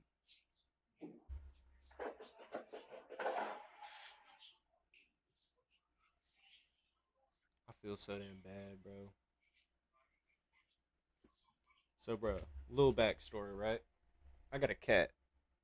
Just got a cat. Stray cat. I picked it up from the dumpster by Domino's, right? And similar thing. At first, it didn't like the little tuna fish things I'd give it, right? It was like weird as hell because it's used to eating goddamn garbage and shit. I feel so damn bad that this child had to endure this shit so much that she's hesitant towards pizza. You know how fucking messed up that is? Kids love pizza, like. This shit makes me Eve mad proceeded as to hell, eat the bro. entire pizza and requested 2 more large slices from the lunch that the police had. As Eve ate, the plan was to focus on opening the safe, but suddenly a new priority emerged. With no warning, Ruby Frankie, Russell and Eve's mother, arrived on scene.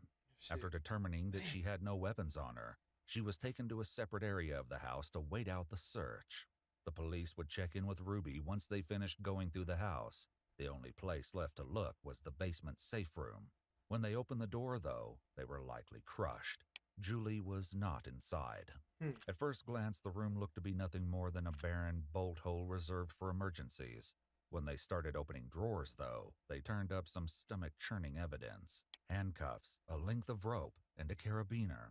Based on the condition of Russell and Eve, the police received an official search warrant that enabled them to collect these items, along with many of the electronics, as evidence. But even after being in the house for hours, there was still no sign of Julie or the other Frankie siblings. The only certain thing was what should happen with Jody and Ruby. They were both placed under arrest for aggravated child abuse. Okay, just place your hand behind your back for me. Perfect. During the arrest process, the Was that the point of it being called 8 passengers? Is because they have 6 kids and them together? Like, I'm confused on if they were in a romantic relationship or if it was just a business thing, because Google just says it's like a business partnership. Officers likely noticed some strange behavior from Ruby. She didn't say a single word, even when put in the back of a police car with Jody. The police had to hope she would be more verbose when the time came to ask her how Russell and Eve verbose had gotten in such miserable conditions. What Sure, a go ahead and have a fucking... seat. What a bar. She is definitely not a talker. She's not. Negative one. Even if I ask her a name or just like, let me ask them about things, she looks at me and goes, While Jody was at least responding to direct questions, whether she would respond to the hard ones police had in store was yet to be seen. I'm a little nervous. You're that, you know, to be honest with you, if I was sitting over there, I'd be a little nervous too. So don't worry about it. We're just here to talk, to get your side. So I trust my attorney. He said, don't say anything. And I said, I have nothing to hide. And he's like, I know that, but just let me be there with you when you talk. So you guys seem nice people. I'd like to just tell you, but I don't know who you are. I don't know if you're gonna flip my words. I'm a psychologist. I'd watch people flip things all the time. So I get it. If she's a psychologist, she's probably got insight on how to get out of interrogation tactics. Does that make sense? She knows how the brain works, so she's probably not going to act the way a normal serial killer, abusive person would. See what I'm saying? I sit on your side. I get it. It looks sad that I don't want to answer anything, but it's not because I'm trying to be difficult. Even though Jody refused to talk Suspicious without a nonetheless. lawyer, trying to get information from Ruby was astronomically more difficult. We're just here to talk to you about kind of a few things involving your kids. So first, do you live down here or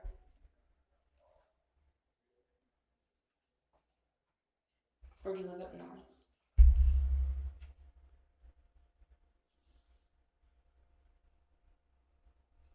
What a weirdo. Do you want to talk to me about where you live or how many kids you have? You don't want to talk to us about anything? Yeah, this is just. This lady's weird. Just the cold stare, blinking. Your chance to tell us. We're just trying to get your side of the story. Weird lady. So it's your chance to do that, but it's up to you. I'll wait till I have a lawyer. Okay. So you don't want to talk to us at all? There was hardly any doubt that the two women had done horrible things to Ruby's children. But with both women unwilling to talk, the police still had no idea why. Answers, though, were closer than anyone thought.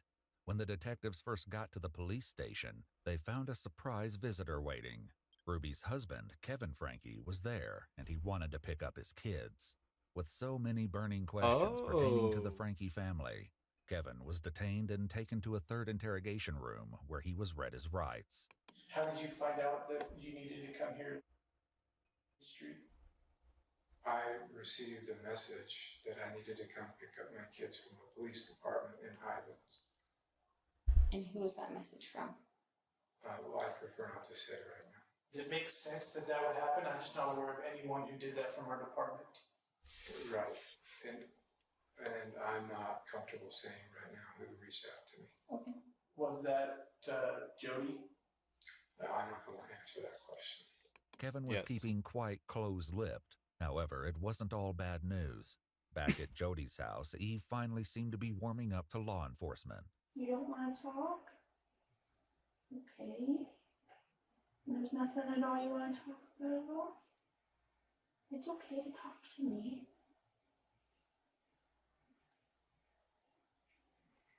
Are you scared?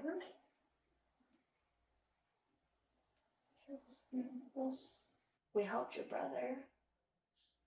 And we got him some help too. And that's what we want to do for you. Is we want to get you some help too. We are safe. We will not hurt you, and we won't do anything to hurt you. It took a total of 4 hours. I don't know if these are first responders or however you would classify them, but W, law enforcement, fire rescue, W squad for real. Like, these guys are kind of making me less mad. You know what I'm saying? Like, I get mad vicariously about situations like this just because it's like, I guess just the way I grew up. You know what I mean? Like, there's right and wrong in people, and I feel like kids are a no-go. You know what I mean? Like, the last video we watched, like, all the adults fucking beating up on each other, I guess that's one thing. You know what I mean? But whenever kids are brought up into it, it stirs something in my chest that just makes me just uncomfortable and kind of aggressive. It makes me mad. You know what I mean? Like, I want these people to face full repercussion. Like, absolutely, to the 10th degree. Throw them both in a box. Just fucking get rid of them. Put these kids in better homes. You know what I mean? Like, kids don't deserve to be victims, ever.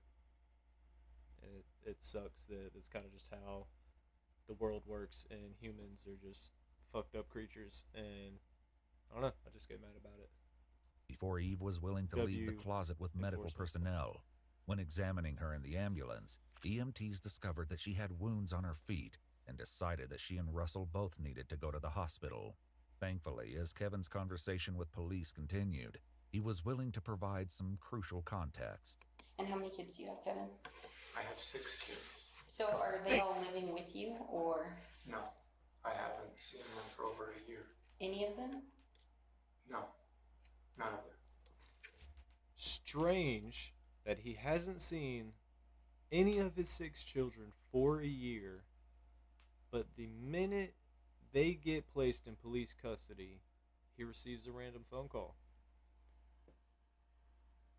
For a year. Over a year. A little weird. I've been in a separation.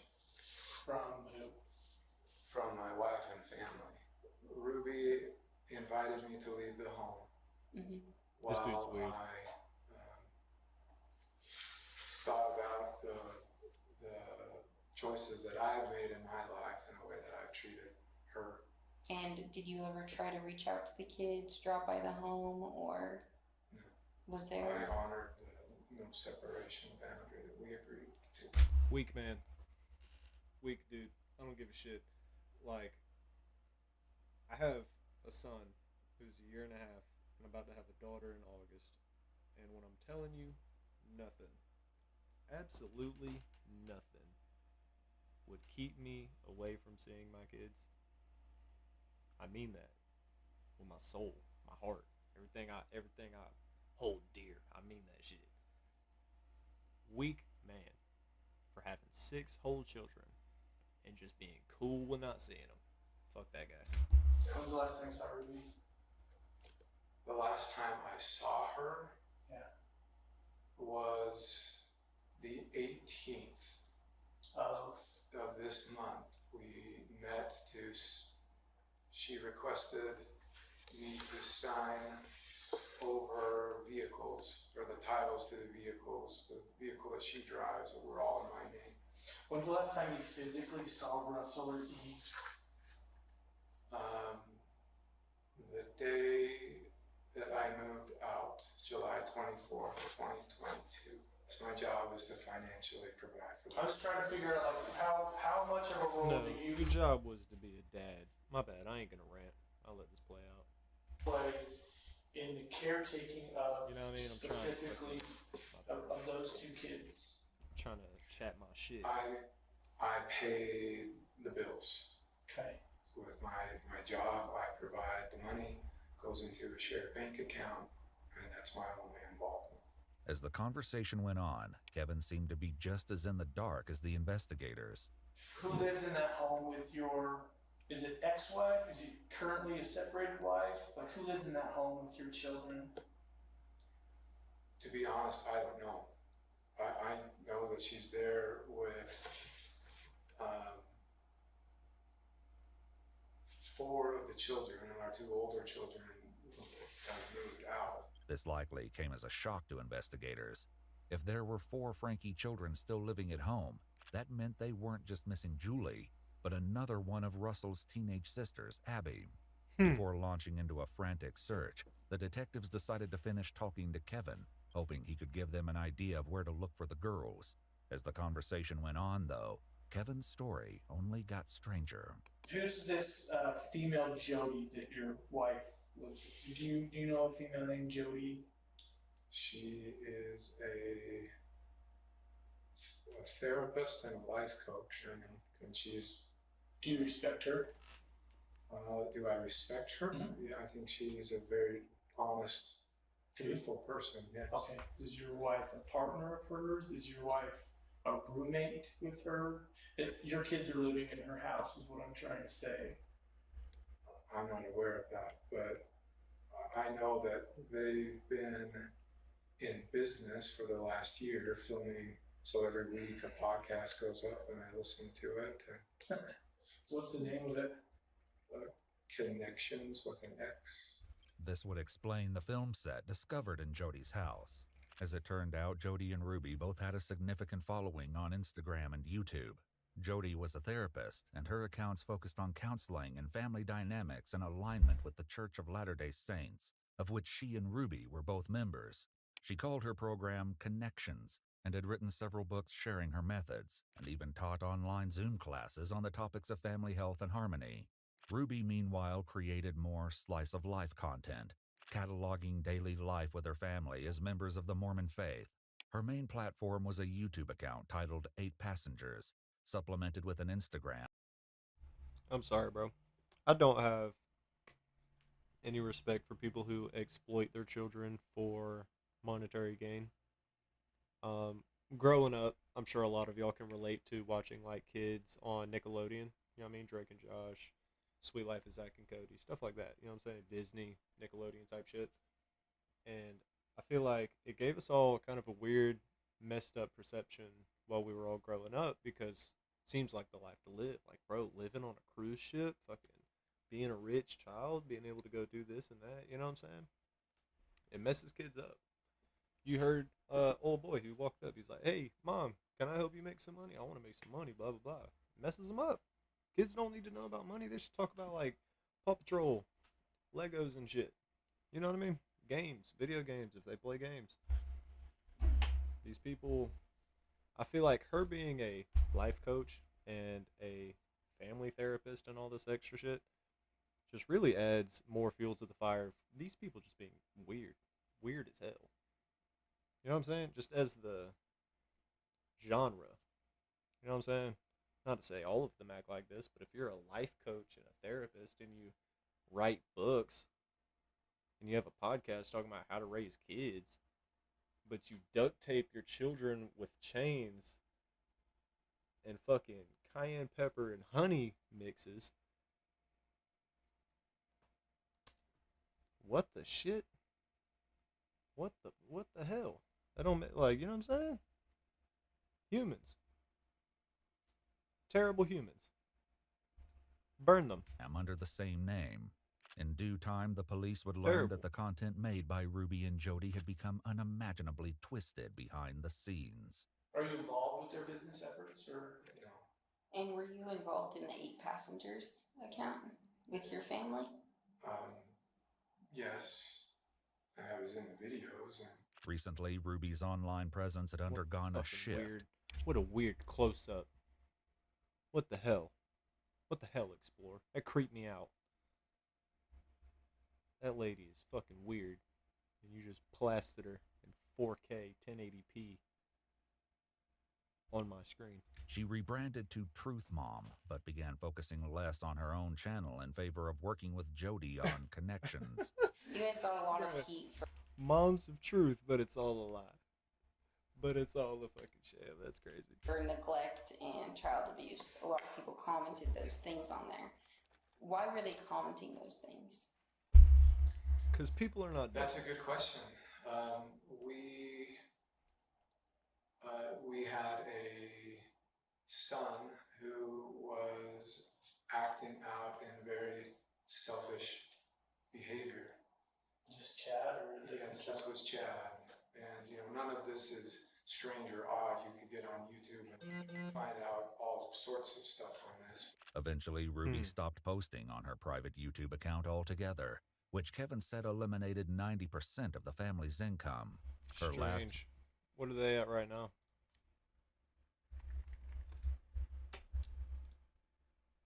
10K subscribers. They've doubled. Oh, okay. Oh, okay. So I'm just late. Okay, shit. I'm just late. Behavior. Damn. Is this Chad or a different Chad? They done found Chad and talked to Chad, like. Chad, and you know, none of this is strange or odd. You could get on YouTube and find out all sorts of stuff on this. Eventually, Ruby stopped posting on her private YouTube account altogether, which Kevin said eliminated 90% of the family's income. Her last video on Jody's channel, though, had come out just 2 days ago. In the interrogation room, Kevin shared more about the situation, which led to public outcry against the Frankies. He was being very cruel and mean to his siblings that he shared a room with. And so we removed him from the room. And we said, you can sleep anywhere you want. Sleep on the couch, sleep on the pull-out bed, sleep on the floor for all we care, but you're not sleeping in that room with your brother. He chose to sleep on a beanbag. So 9 months later, I don't know if that's like that gentle parenting shit, but I was not raised that way. What? Like, not like I was mean to my sisters and shit growing up, but like, anytime that we had any type of sibling fights and shit, like, could you imagine being kicked out of your fucking room? What the hell? Me and my sister shared a room. It wasn't bad. Like, we just fucking, we watched TV and shit. Like, you know what I'm saying? Like, I think it was actually better when we shared a room, ironically. But it's like, siblings fight. You know what I mean? Like, that's a thing they do. But taking away kids' room is fucking crazy. You're all like, nah, you can sleep on the floor for all I give a shit. W parenting. What the fuck? Like, that's the best. Give this dude a fucking award. That's definitely taking control of the situation. That's great. That's very fantastic. Dumbass. Had made a lot of changes in his life. And he was ready to, and we had moved by that time. And so we had a new house, and he was ready to move into his own bedroom. Made a video about it. And in the video, he mentioned something to the effect of, I've been sleeping for 9 months on a beanbag. And that is what all the uproar was about. This wasn't Ruby's only run-in with the law. I feel like people don't understand why they come under fire. It's like, bro, the whole uproar was because you took away your kid's room. And I know I'm late, but even though I'm late and watching this shit for the first time, I can piece that together. You know what I'm saying? I can deduce that. That's pretty easy. Like, he was just a shit parent. Or but all of them, you know what I mean? Shit guardians. Shockingly, just 5 days before her arrest, she'd been pulled over while driving with her kids in the car. Hello. You know how fast you're going right there? No. Okay. Got you going 57 in a 35. Ruby was sent on her way with only a speeding ticket. Back with Kevin, he explained that the situation with his oldest son, Chad, was the catalyst for... How'd you not get arrested, bro? How did you not get arrested? 20 over the speed limit? 20 miles per hour over the speed limit. How is this lady not arrested? Jody getting involved. Wait, with did he the say fame she that got the- arrested? Ruby was sent on her way with only a speeding Only a ticket. speeding ticket. Back with Kevin, he explained that the situation with his oldest son, Chad, was the That shit would not fly in Florida. I promise you. I promise you. Here in Florida, that shit does not happen. Like, if you are going, I think, 10 to 15 over, you will get pulled over. And if you don't have a good cop, I think you go to fucking jail. They'll be like, all right, get in. Your car is getting towed or impounded, whatever the fuck. I could be wrong because I don't do that dumb shit, but I'm pretty fucking positive going 20 over the speed limit here in Florida is an automatic, hey, get in the back of my car, we're going to a building. catalyst for Jody getting involved with the crazy family. work. She was hired as Chad's therapist and had the boy personally paying her $900 a month. From there, her involvement with the family only grew. How this could have led to the breakup of the family and the near starvation of two of the children was yet to be explored. During your marriage, And isn't it weird being on a personal relationship with your lawyers? You know what I'm saying? I understand if you deal with legal shit a lot, but if you don't, and you're paying a lawyer $900 a month to keep him on retainer like that, seems kind of fishy, nah?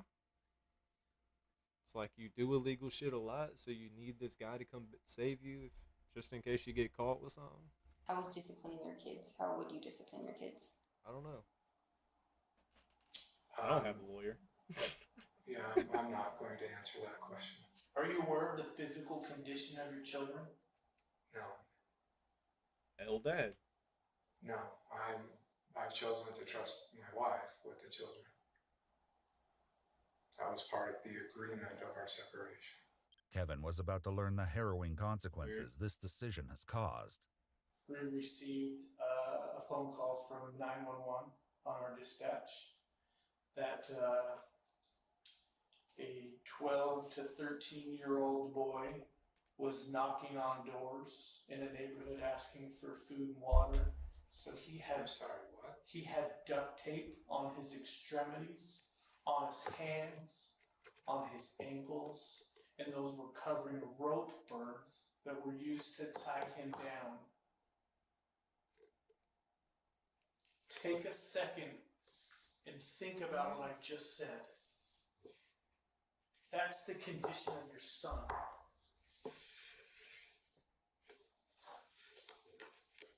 Given that information, your son was taken to the hospital. A warrant has been applied and granted by the Department of Child and Family Services to remove both Russell and Eve from your wife's care. Do you understand that? I understand. Would you condone that behavior? Would I condone that behavior? This is an act. This is all a fucking act right here. This dude watches too much movies and he's put on a persona, right? Because me being a dad, I'm telling you, I'm getting mad just watching, right? So, like, it's crazy as fuck this dude hasn't blown up as soon as he heard that information. But the fact of him repeating the question that he heard loud and clear. You heard loud and clear, would you condone this shit? And you repeated the question like a dumbass. You heard him like... My job is to find out your knowledge of the treatment of these Based on precious your description, children. no. But again, I don't know the details or I don't know what's going on, but as you described that sounds horrible, disgusting. No human being should be treated like that. The investigators stepped out to give Kevin a few private moments to come to terms with what he'd just learned. When the investigative team returned 10 minutes later, Kevin took the opportunity to ask a burning question. What's going to happen with my wife? I love my wife. I don't know. I'm being honest with you. I don't know. Hadn't had anything to do with I don't have those charges against my wife. Possibly. Yes. Yes, Gangy. Yes. She getting in the box, twin. That shit. Oh my God. He said, I love my wife, bro. I love my wife too. If she abused my kids, Rapsky, where y'all taking her? You know what I'm saying? When do I get my kids? How can I work on that? That shit is crazy work. This is crazy. I think given the circumstances, that's highly appropriate, but again, That night, the police decided that Ruby would be booked into jail to await her attorney. Even this, though, failed to get a reaction from her. Trace, you want to let you know what criminal charges for, so you're under arrest. It's going to be 2 counts, second-degree felony of child abuse or neglect, okay? Do you understand that or no? Are you okay? I'm wondering if there's like a medical clearance that needs to, like, do you need medical attention before you go to the jail? Okay. Have you ever been arrested before? Probably not. I'm just concerned about you. I know you don't believe that. But I've had an opportunity to talk to your husband and kind of worried about your circumstances and obviously your children as well. But you're sure you don't need medical attention or anything like that?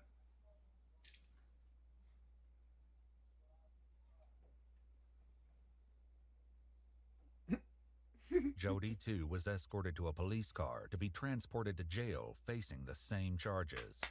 Still inside the police station, Kevin learns more from the investigators about the children. And so, I mean, this feels like getting run over by a steam truck, what you're sharing with me today. Yeah. I can tell you're caught off guard. I thought I was just coming here to pick up my kids, and for what, I don't know what or why, but...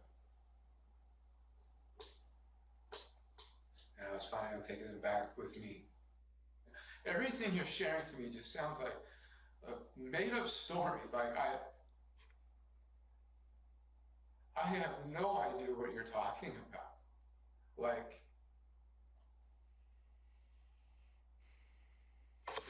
it sounds like a horror movie.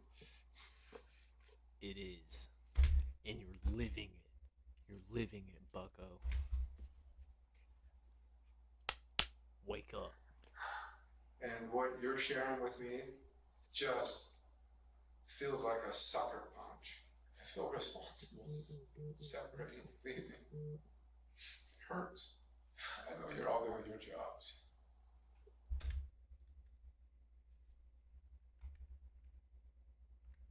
A sucker punch. I feel responsible. Separating, leaving. Oh, okay. Hurts. I don't know where my phone is. I know you're all doing your jobs. Vibration. I was like, what the fuck? And I know you all have the best interests of my kids at mind. I appreciate that. Thank you. Thanks. That means a lot. I just want my kids back.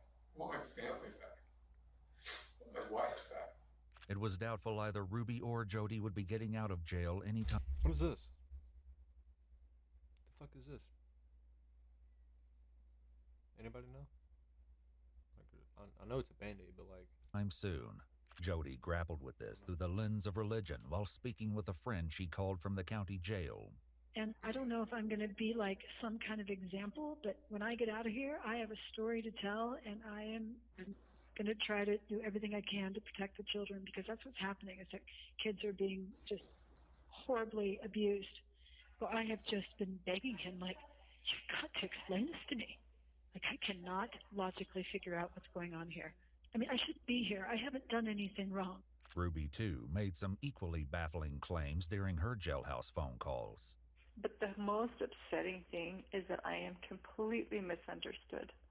That is the most horrible feeling. Like, my own family misunderstands me. They misinterpret me. And poor Jody, they misinterpret her. They misunderstand her. She puts her neck out on the line for people, and then they get mad at her. I mean, it is just horrendous. It's horrendous. And you know what? Every Joseph Smith, every wonderful man of God has had to be misunderstood. And I'm a good woman. I don't do naughty things. This is a witch hunt. Both of you skank ass women. My bad. My bad. No disrespect.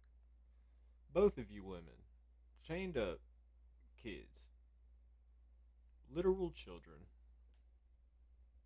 with handcuffs and ropes. You know what I'm saying? Hardly fed them, neglected them, did whatever the fuck behind closed doors. You know what I'm saying? Neither of them really give me the impression that they are women of God. If I can fairly make that assumption. So, I don't really give a shit what happens to neither of these women. Respectfully. I want everyone to know that. It wasn't all dark and twisted news, though. In a stroke of luck, the police located Julie and Abby. Shockingly, they were nowhere near the family home in Springville. Rather, they were located more than 20 miles away at a house belonging to Ruby's friend and fellow Connections member, Pam. How she'd gotten there, though, remained in question. Facts. Pam was handcuffed when the police arrived and agreed to answer some questions while waiting for additional investigators to arrive. While one officer sat with her, the other took the opportunity to check in with Julie. Do you need medical attention at all? Okay. Is there a reason you're so scared right now? It's us? Okay. Well, I'm sorry if you've had a negative interaction with law enforcement in the past, okay? My intention is not to scare you.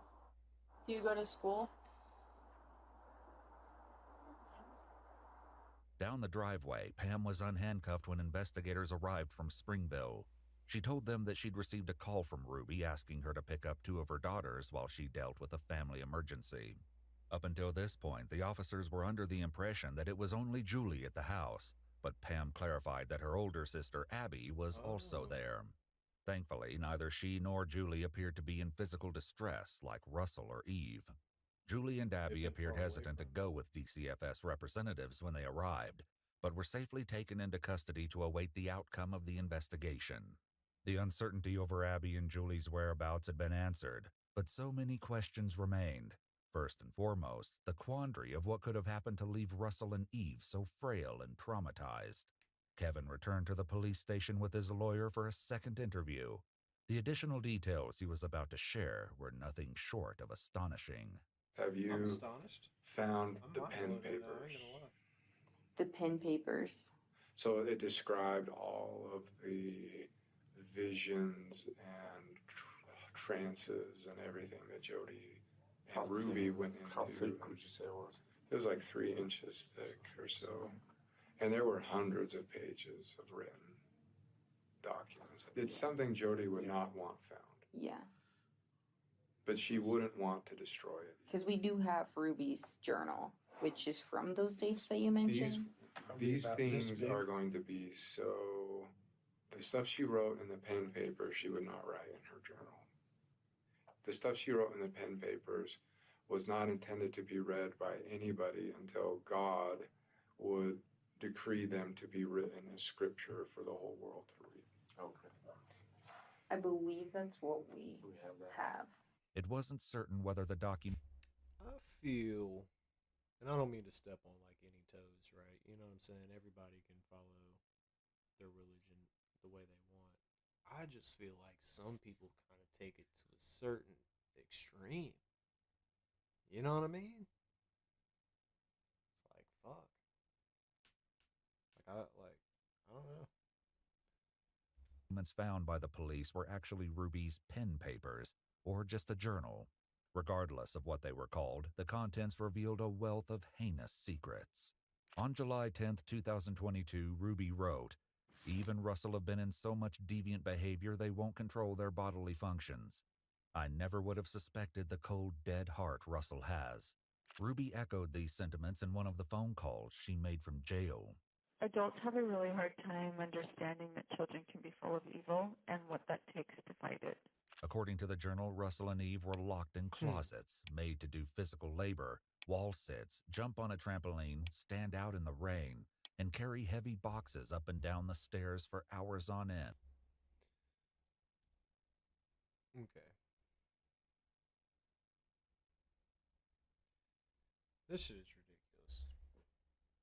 Bounding your children with chains and shit is heinous. I understand teaching discipline, right? But there are ways to do that positively. You know what I'm saying? Like, not just, hey, pick up that weight and take these boxes up and down the stairs, blah, blah, blah. Or else. That's lame. You know what I'm saying? Like, you can definitely provide positive reinforcement. It's just things I'm definitely going to work on with my kids. You know what I mean? It's like, hey, you trying to get big and swole like all these people you watch on anime and the little cartoons and shit?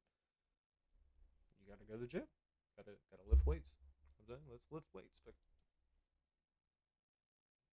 shit. That's how you do it.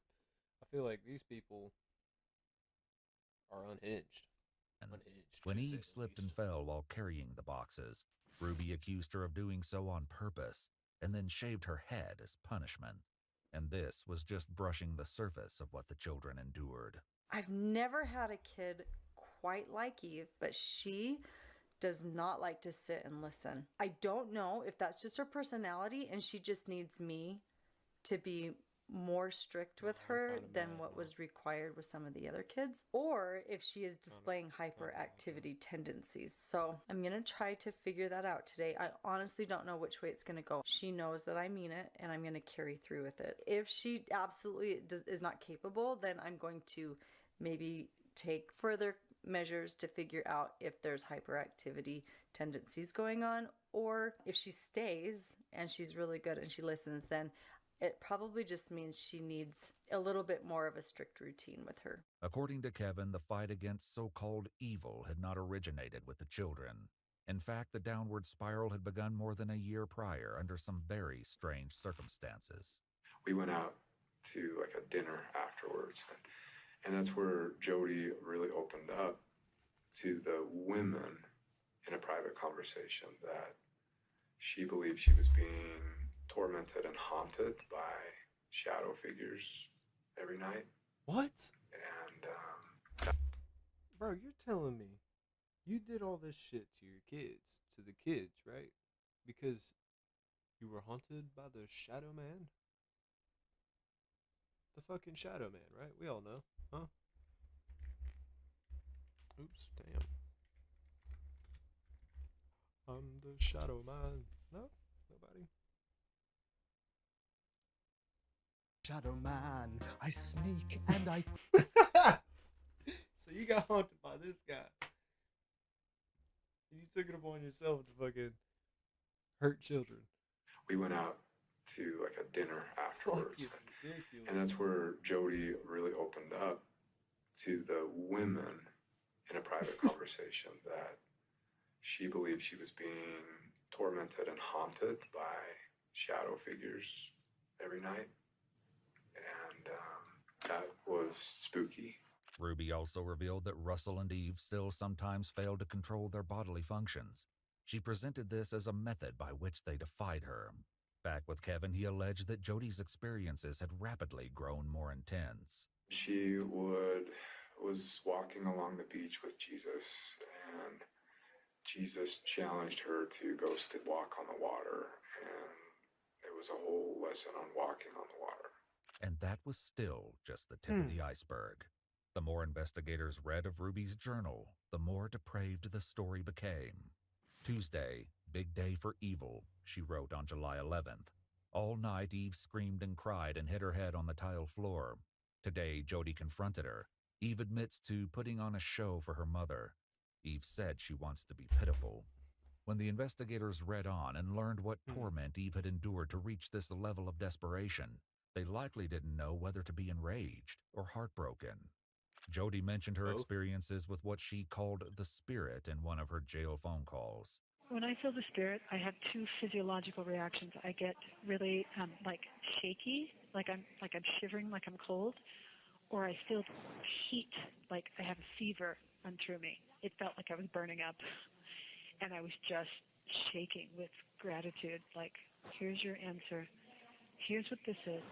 Back with Kevin, he revealed that while Jody's alleged visions had initially seemed positive, things quickly took a much darker turn, and things changed inside the house.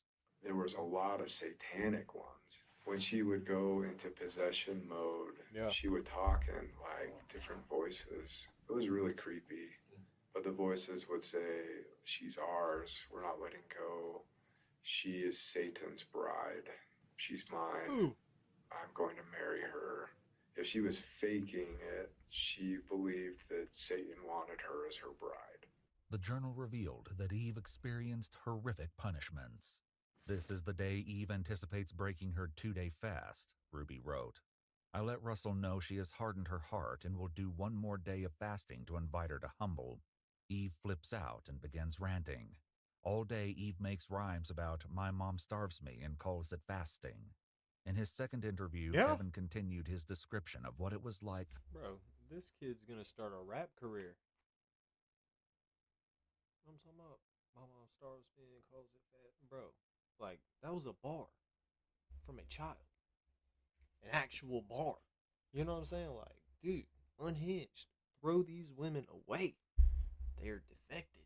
To live with Jody. I can't explain some of the stuff that happened while we were there. Like crashes in the basement while we were talking upstairs. And plates like in the kitchen just flying off by themselves, like full speed smashing on the wall and falling to the floor. And I don't have any way to explain it other than there's some crazy going on. On other occasions, Eve was doused with water in the dog wash and made to sleep on the basement floor. And it only got worse going forward.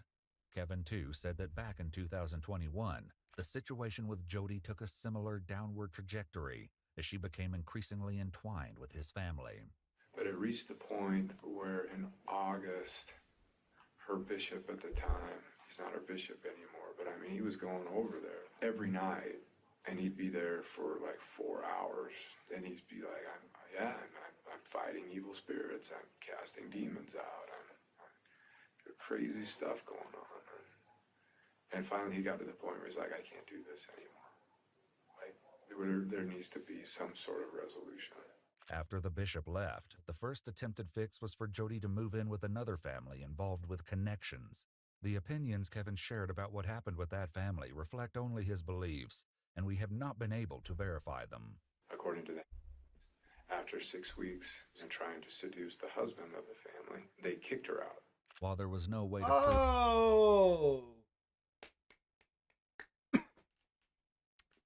That's a sin. Not very God-fearing ladylike of you. prove that Jody had been held against her will, the police knew for a fact that Russell and Eve had been. Ruby documented one particularly horrific confrontation between Russell and Jody, whom she refers to frequently as G-Joe. G-Joe takes Russell on a little walk to the pool, Ruby wrote. She talks on how Russell has love twisted. G-Joe then pushed Russell into the pool. Meanwhile, Kevin recounted the events after Jody either escaped or was kicked out of the other family's home. It was at that point that they said, why don't you take her up to your house? And I was like, oh, hell no. I don't want this in my house. But I was beaten over the head with it. Like, that's really insensitive. You know, she's done so much to help our family, and you're being selfish, and she has needs, and come on, like, it won't be for long. And so I relented, and I was like, okay. Later in his second interview, Kevin told, I feel like if someone's trying their hardest to get you to do something, it's never because it's in your best interest. You know what I'm saying? I feel like they're using you. It's an easy way to tell you're being manipulated. the police about the drastic changes that took place in the Frankie house after Jody moved in. The moment she showed up in my house, just the weirdest crap started happening. Lights turning on and off, sounds of people walking in walls, and like sounds like footprints going up walls and across the ceiling, and stuff floating around. And I became the resident exorcist. That was the title I came up with myself. I thought it was kind of funny. Whenever she started to like go into a trance and go into possession, which started to be a lot. And Ruby would go up and check on her It started like every 4 hours at night, and then it moved every 2 hours at night, then it moved every hour at night, and then at some point Ruby said, you know what, I'm just going to start sleeping in there, and if I need you, I'll come down and get you. Kevin said that Ruby and Jody began sleeping in the same bed. However, this was only the beginning, and soon Kevin noticed that he was being subjected to unique restrictions. I could leave when I wanted, but I couldn't come back until Ruby gave me permission. I couldn't come into the kitchen to eat until Ruby gave me permission. And the upstairs where Jody roamed was completely off limits. Ruby would dictate all of the terms of how our interactions would be when we would talk. No matter what I did, no matter how much I tried to track better, be truthful and not be selfish. Every week it was like, you're being manipulative, you're being selfish, you're lying, you're hiding something, you're still hiding stuff. And I really started to question my sanity, honestly. It became more and more and more and more and more isolated. Jody had an approved list of men that I could make phone calls to. This appeared to be a method Ruby repeated with Russ. Who the fuck are you? Who the fuck are you? This dude is a grown-ass man. Allowing himself to get manipulated and dictated by two grown-ass women. This man could make a phone call to whoever he wanted, whenever he wanted. He couldn't go make a sandwich in his own kitchen whenever he wanted, when he wanted. Type shit. Just don't make no fucking sense. Russell at Jody's house. Ruby recounted in the journal how she woke one night to find Russell missing, and a note written in pebbles on the balcony which read, "Jail. I will call when I get there."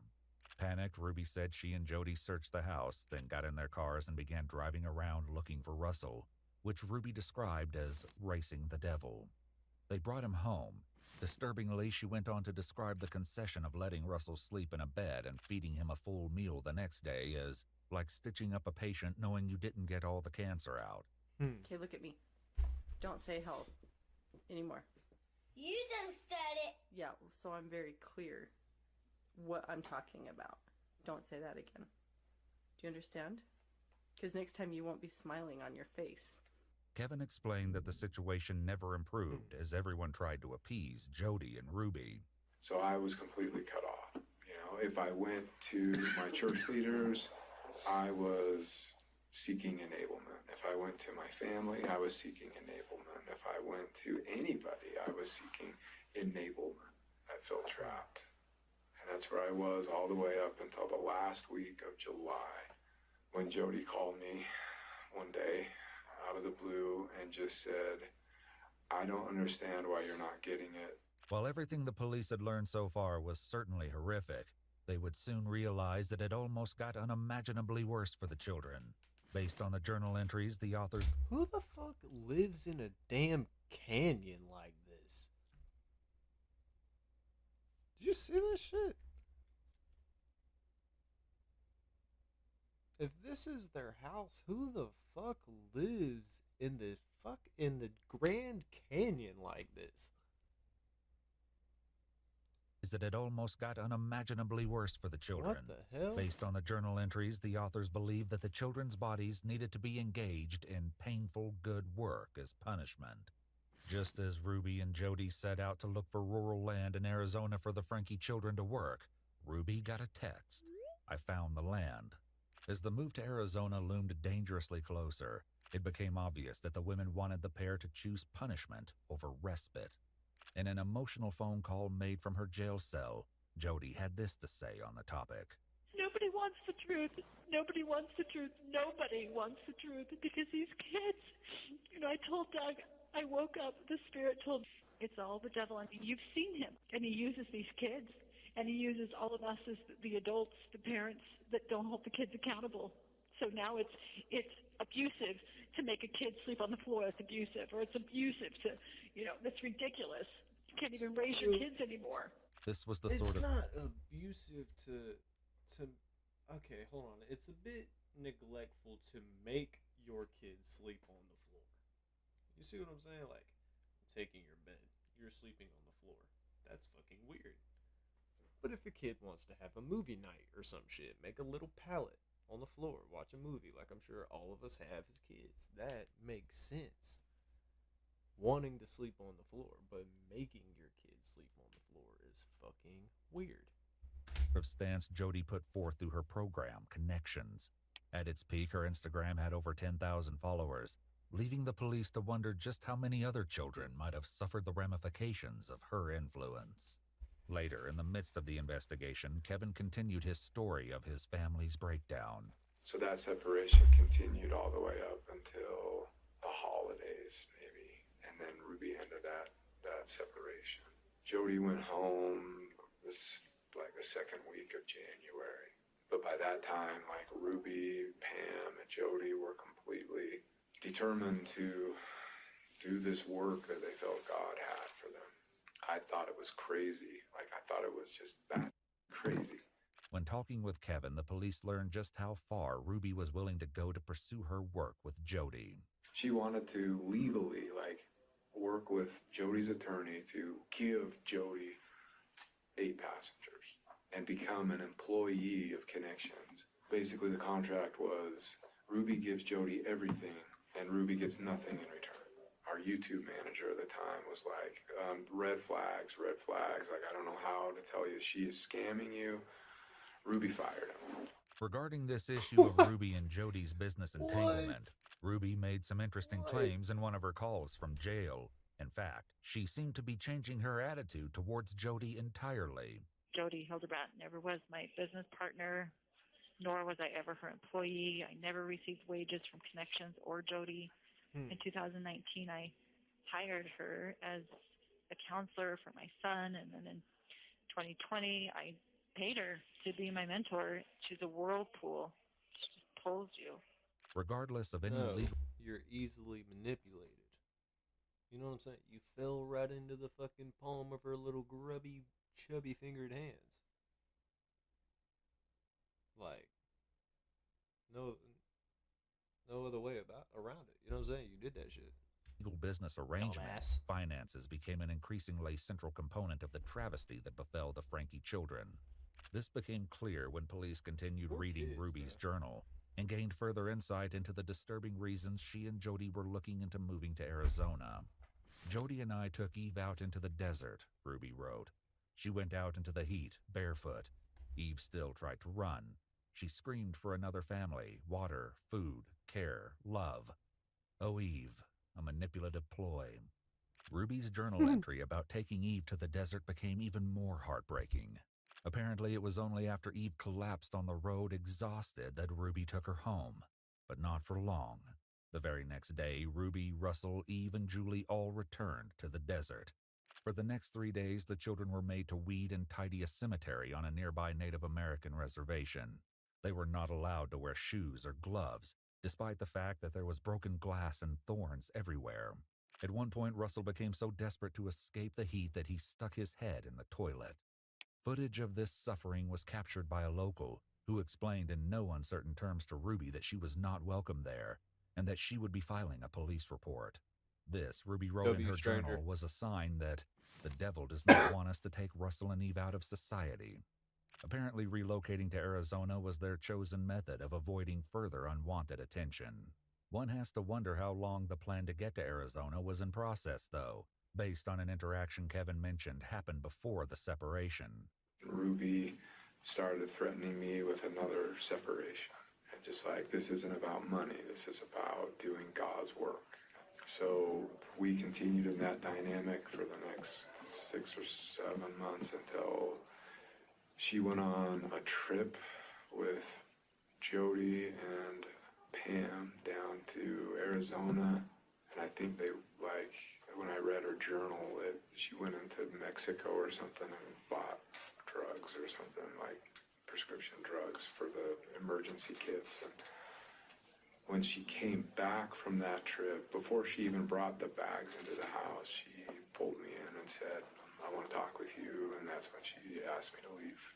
And so Kevin left and got an apartment in Springsville. At some subsequent point, Ruby also left the family home for the house in Ivans to live with Jody, where the lives of her children would become a living nightmare. Back with Kevin, he said that when Ruby initiated contact again, he had no idea the sinister plan she had in store for their children. Around that time, things with Ruby started, like, picking up, and I didn't understand why, but, like, Ruby wanted to meet in a parking lot and wanted me to sign over, two of our cars wanted me to sign them over to her name. I'm in total compliance mode at this point, just like, I'm a good husband, you see, you can trust me. Ruby's comments on the journal somehow managed to become even more disturbing. She wrote, "This girl would choose to be shot and die than to humble."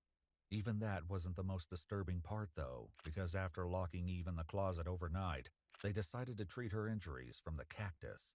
Ruby said, "The spirit was very strong as Julie and I witnessed Jody cleaning what did not deserve to be clean."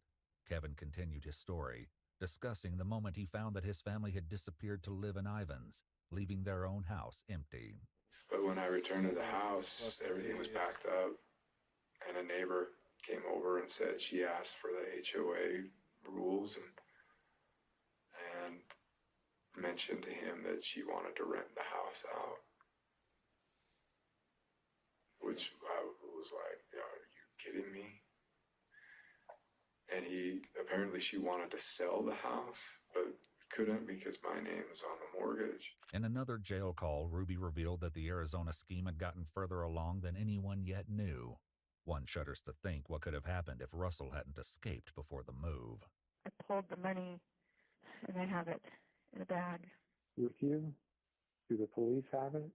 Well, I don't know what the police took. But the bag was at Jody's house? They can't just take people's money. I mean, that's not right. In a stunning twist, the person on the other end of the phone was none other than Kevin himself. In the days following Ruby's arrest, the pair made several phone calls where Kevin tried to ensure he received custody of the children and secured the money that Ruby had pulled out. Kevin's demeanor towards Ruby in these calls might be unexpected. I am committed to our family. I'm committed to you and our marriage, no matter what happens. I will be here to support you in any way that I can. Well, thank you for stepping up. During this call, Kevin and Ruby agreed to limit their contact going forward to strengthen Kevin's chances of gaining legal custody of the children. A discovery made the next day, though, blew that out of the water. The bag's gone. What? The bag is gone. What? There's no bag. The only thing more shocking than the bag's disappearance was where Ruby had gotten the funds in the first place. Kevin and his lawyer revealed the source of the missing $85,000 while speaking with police. That money, she cleaned out their bank accounts. The kids' savings accounts. Yeah, and yours too, your joint account. Yeah. That's where that money came from. Mm-hmm. So I don't know if you can have, or if I need to have a discussion with the county attorney. Kevin would kind of like his kids' money back. Unfortunately, tracking down the money and attempting to return it to the children would likely become a separate civil case. Yeah. While Ruby didn't comment on this directly while in jail, she had more thoughts to share the longer she was behind bars. The devil is so sly, and I'm embarrassed it took such huge slap in the face to wake up to it. On another call with her parents, Ruby proofread a court statement she wrote to address her children and acknowledge her actions. I would do anything in this world for you. My willingness to sacrifice all for you was masterfully manipulated into something very ugly. I took from you all that was safe and soft and good. I took from you your mother. How terrifying this must have been for you. I will never, ever stop crying for hurting your tender souls so very Experienced by the Frankie children. In contrast to Ruby's attempt to make amends, Jody's response was the same as it was at the beginning of the investigation. The Lord says that first they'll lay their hands on you and persecute you, delivering you up to the synagogues and into prisons. And the children shall rise up against their parents and shall cause them to be put to death. That statement right there is what's going on with me. The children shall rise up and put their parents to death, and ye shall be hated of all men for my name's sake. Ultimately, Ruby and Jody were charged with 6 felony counts of child abuse and neglect each. Rather than go to trial, Ruby and Jody pleaded guilty to 4 counts of child abuse. Though their cases were adjudicated separately, they received the same sentences. On each count, Jody and Ruby were sentenced to serve between 1 and 15 years in prison. The sentences were to be consecutive, meaning both women could be behind bars for up to 60 years, which could be the rest of their lives. Kevin continues to lobby for custody of his children, who were taken by DCFS and placed in foster care. The Frankie's oldest daughter, Sherry, is writing a book about her upbringing and has requested the public respect the privacy of her younger siblings as they attempt to recover. While their current status is unknown, we can only hope that the Frankie children are at long last experiencing the kindness and gentleness that they deserve. Yes, that is very facts. Hopefully everybody made it out that in a better standing than they went in, for sure. Not the women. No, fuck them. But the kids, I mean. Hopefully the kids got out, no drama. Just a little bad time, you know what I mean? Just a bad time in life. Hopefully the rest of it's nothing but blessings and love, you know what I mean? Shit is shameful. Utterly disgusting. Those people, those women definitely need to be fucking beat the shit out of. I ain't even gonna lie. Like, there ain't no excuse for that. Like, God ain't got nothing to do with that. He ain't make you do that. Them kids ain't evil. Shit despicable.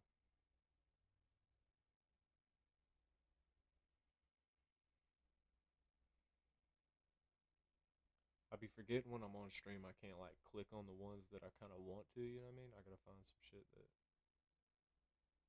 I can react to. Let's do some more,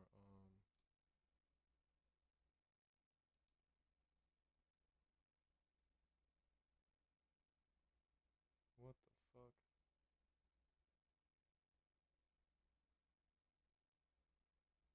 Cops find murder video on 11-year-old's Instagram? What the shit? Unhinged. Just bump him, bruh. Like, you like bumping? Yeah, just bump him. Somebody hit him. Hey, brother, you doing okay? No, he ain't okay.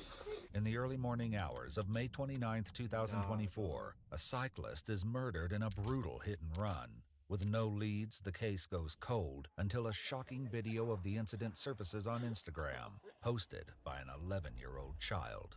What it reveals leaves investigators in shock, forcing them to confront some of the youngest violent offenders ever encountered. Look where I hit her. Her whole face went boom. The following is based on official police records, and most of the footage has never been seen before. Please note that all persons charged with a crime are presumed innocent unless and until proven guilty in a court of law. It's around 4:40 a.m. when Albuquerque, New Mexico dispatchers receive a 911 call from a woman on her way to work. 911 emergency. Hi, I'm headed to work and someone got hit on a bicycle. It's a lady. She's on the side of the road. Did a vehicle hit her? I'm not too sure. I just kind of was coming southbound. I was going to work and I saw the bike. It's in the middle of the road and she's on the side of the road. Is she moving at all? No, I don't know. She's kind of facing the other way. I don't know if she's okay. She looks like she would be okay because she's kind of like curled up a little bit. I just really don't want to like get out and look at her though, you know? Yeah, no, I understand. Does the bike look like it got damaged? Yeah, the bike is mangled. Like it's pretty twisted up.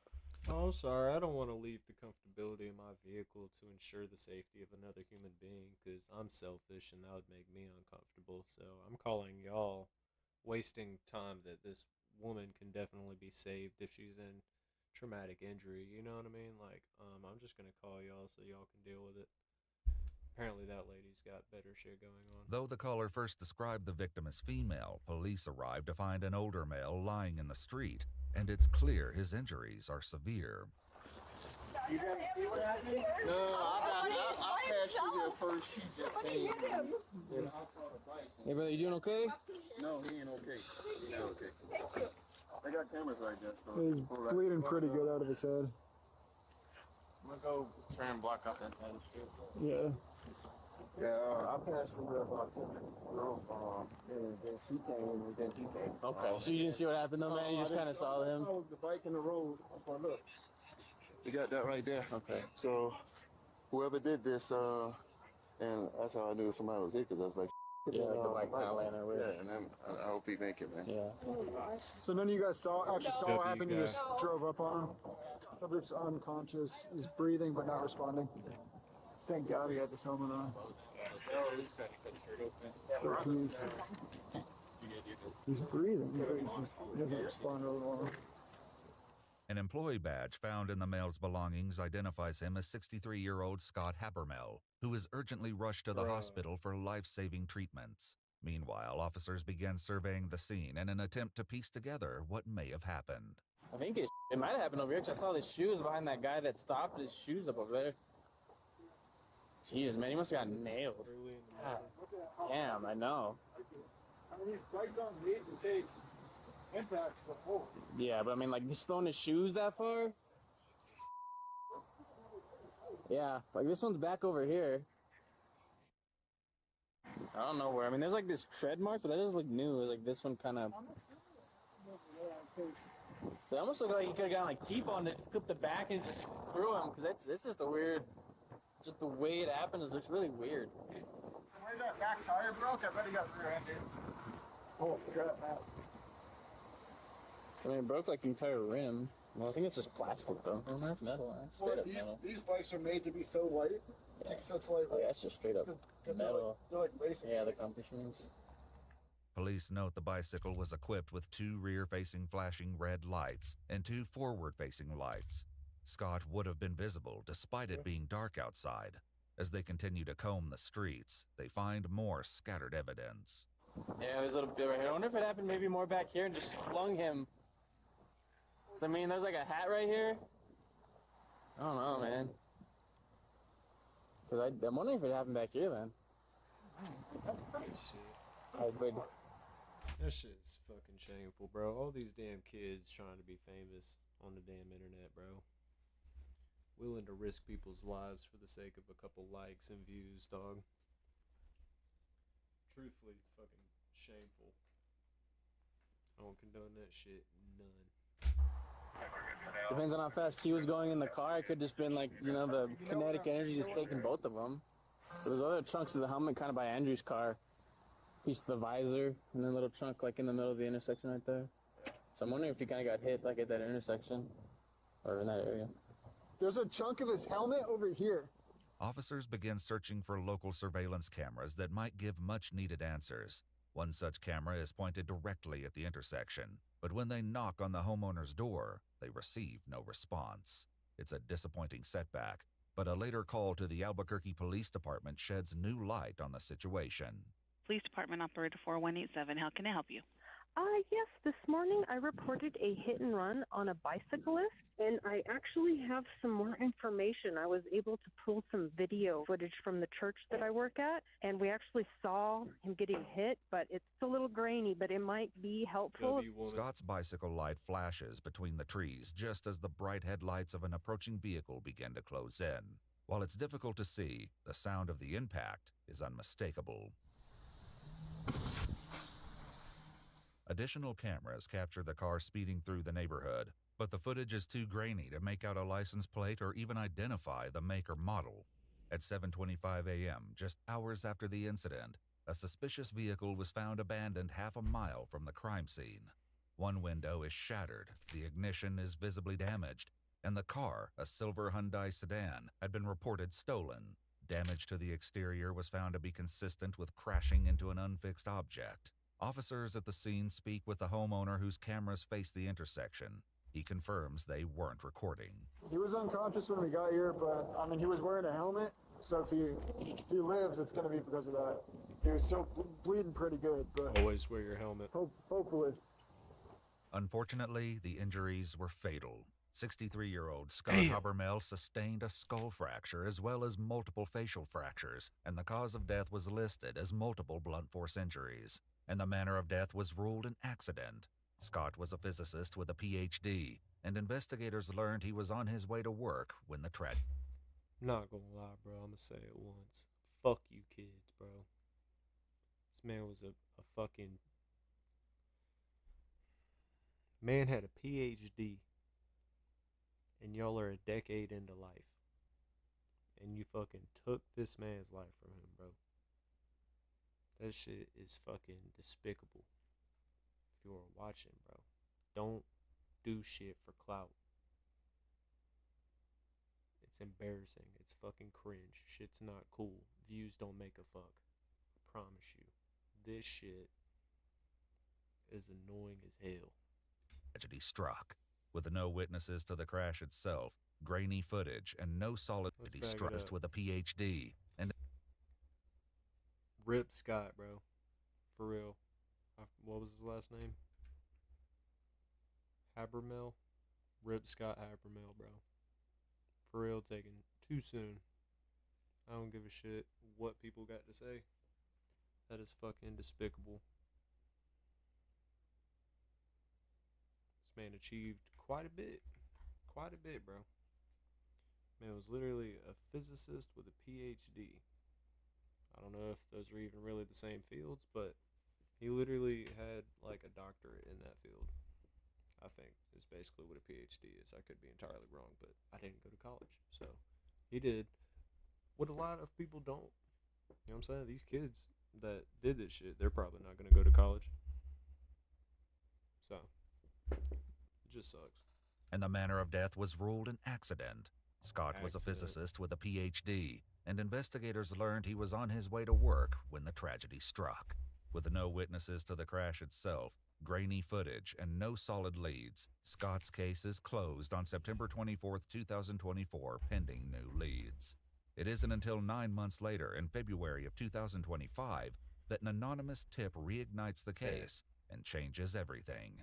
The tip leads investigators to an Instagram account where a video of the fatal crash was uploaded, filmed from inside. Little bullshit pea shooter. Investigators to an Instagram account where a video. That motherfucker sucks. Video of the fatal crash was uploaded, filmed from inside the stolen car. In a shocking discovery, the account is owned by an 11-year-old child named Messiah. Alright, man, pull up.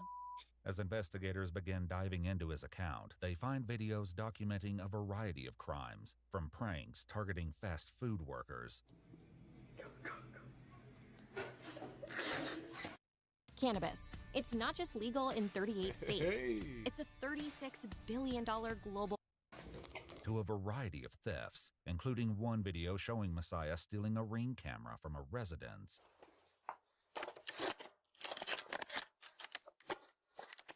Why?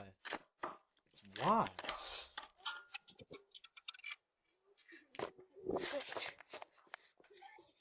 Hey, yo, we stole your Ring camera.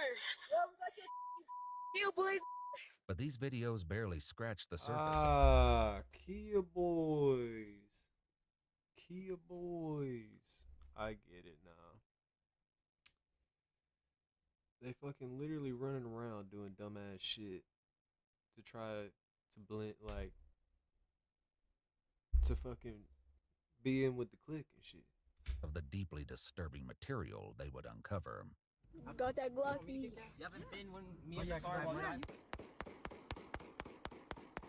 Yo, they're literally on fire.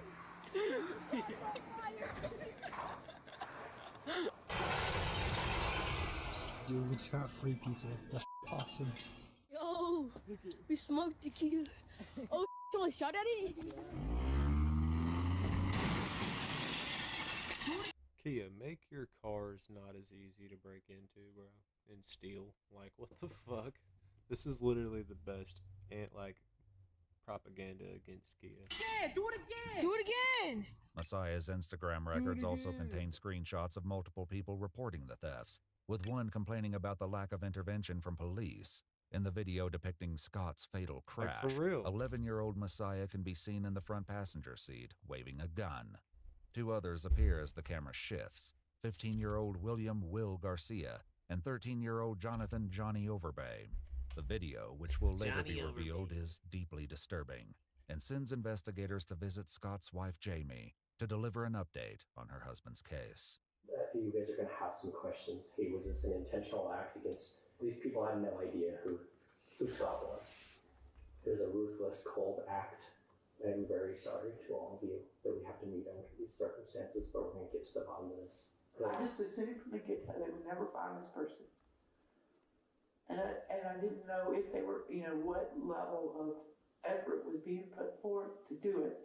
And I really honestly, just like you said, I wasn't sure I wanted them to find the person, because for my personal benefit, it does attach a face to all of this. And I can't imagine anybody doing this to anybody. Our goal is to put an end to this. And that's what we're going to do. Over the course of 3 days, from March 17th through March 19th, all 3 boys were found and questioned. The video revealed that 11-year-old Messiah was in the front passenger seat at the time of the crash. They arrived fully armed at the home of his Uncle Michael, where Messiah lives. After performing a safety sweep of the house, Michael expresses frustration that the officers entered his home. We did a safety sweep to ensure nobody was inside. You walked in there and you opened the doors. Make sure nobody else. That's an adult right there. Look, man, this ain't a court. You can argue this in a court. We're cops. We're not lawyers. I know that, but what I'm saying is, it doesn't matter. Adult right there. If he says nobody else is bring that up with your lawyer. Enough for you? Bring that up with the lawyer. I've been a cop 3 years now, dude, and I know when you start arguing about why, there's something there. Police investigated a crime spree in the summer of 2024 involving an 11-year-old suspected of car theft, burglary, and a shooting, which Messiah took responsibility for in a discovered text message. He also saved several news articles outlining the charges filed against the 11-year-old suspect. Police at the time were not aware of the connection to Scott's death, and in their press release stated, "We are lucky someone wasn't killed." At the police station, Messiah is given drinks and snacks before detectives begin reading him his Miranda warnings. Meanwhile, back at the house, officers informed Michael that they had obtained a search warrant for the property. So we're looking for cell phones. We're looking for any guns. Do you have any guns inside the house? Yeah. You do have some guns? Yeah. Okay, where are those guns at? One gun in my room. In your room? Mm-hmm. Should there be any guns in Messiah's room? No. Go. There's no guns.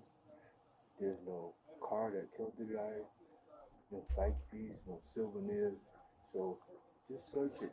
While his uncle may not have been aware, Messiah's phone records suggest a concerning pattern involving illegal firearms, including a message in which he admitted stealing a gun at a party, and others discussing plans to rob gun stores. Back in the interrogation room, Messiah is asked if he wants to speak with detectives now that he's been made aware of his rights. He agrees to answer questions, but asks that they call his uncle first. Hello, is this Michael Hayes? Yes. Hello, Michael. My name is Amir Baker, and I'm with the Albuquerque Police Department. We're here talking with Messiah right now, and he asked that we get you on the phone while we talk with him. Are you okay with that? I think I need to be in person. His lawyer advised him not to say anything until he has some visitation. Do you want to come here and talk? It's kind of late. I'm being detained at my house right now. Investigators inform Michael that he's free to leave while the search warrant continues at his house. Since you're already playing games anyway, why not earn some free rewards while you're at it? All you need to do is download Buff, let it run in the background. But he still doesn't agree to come in. Messiah wants to talk to you. Hello? Yeah, can you hear me? Yeah. Okay. What's going on? Nothing. So, right now, I called your lawyer. If you talk to a lawyer, he's going to come and represent you, but I don't know what's their procedures of how long they're going to keep you. Okay. He said he's representing you. There's not much I can say. If they want to talk to you with me here, I want your lawyer here as well. So, you're going to have to set it up for in the morning. So, they should be bringing you back home. I don't know what's going on. Okay. What's your position? What's your position? Gotta go check on my kid. What's your position? He's asking what your position is, what you want. To go home? I'm They tired. should bring you home. They should bring you home soon, okay? If you're not home, you'll be home soon. Once Michael is off the phone, they ask Messiah once more if he wants to answer questions. I'm just bored. Yeah. And I thought you guys, like, if I said, if I would answer no questions, you guys would just leave and then have no company. So, okay, I see what you're saying. You're bored and you kind of want company, is what you're saying. Yeah. So the conversation that we do want to have with you I gotta bounce, y'all. is my kid woke up. I appreciate y'all popping in the stream. I'm sorry for having to dip so early, but you know what I mean. Being a dad comes first. I gotta bounce.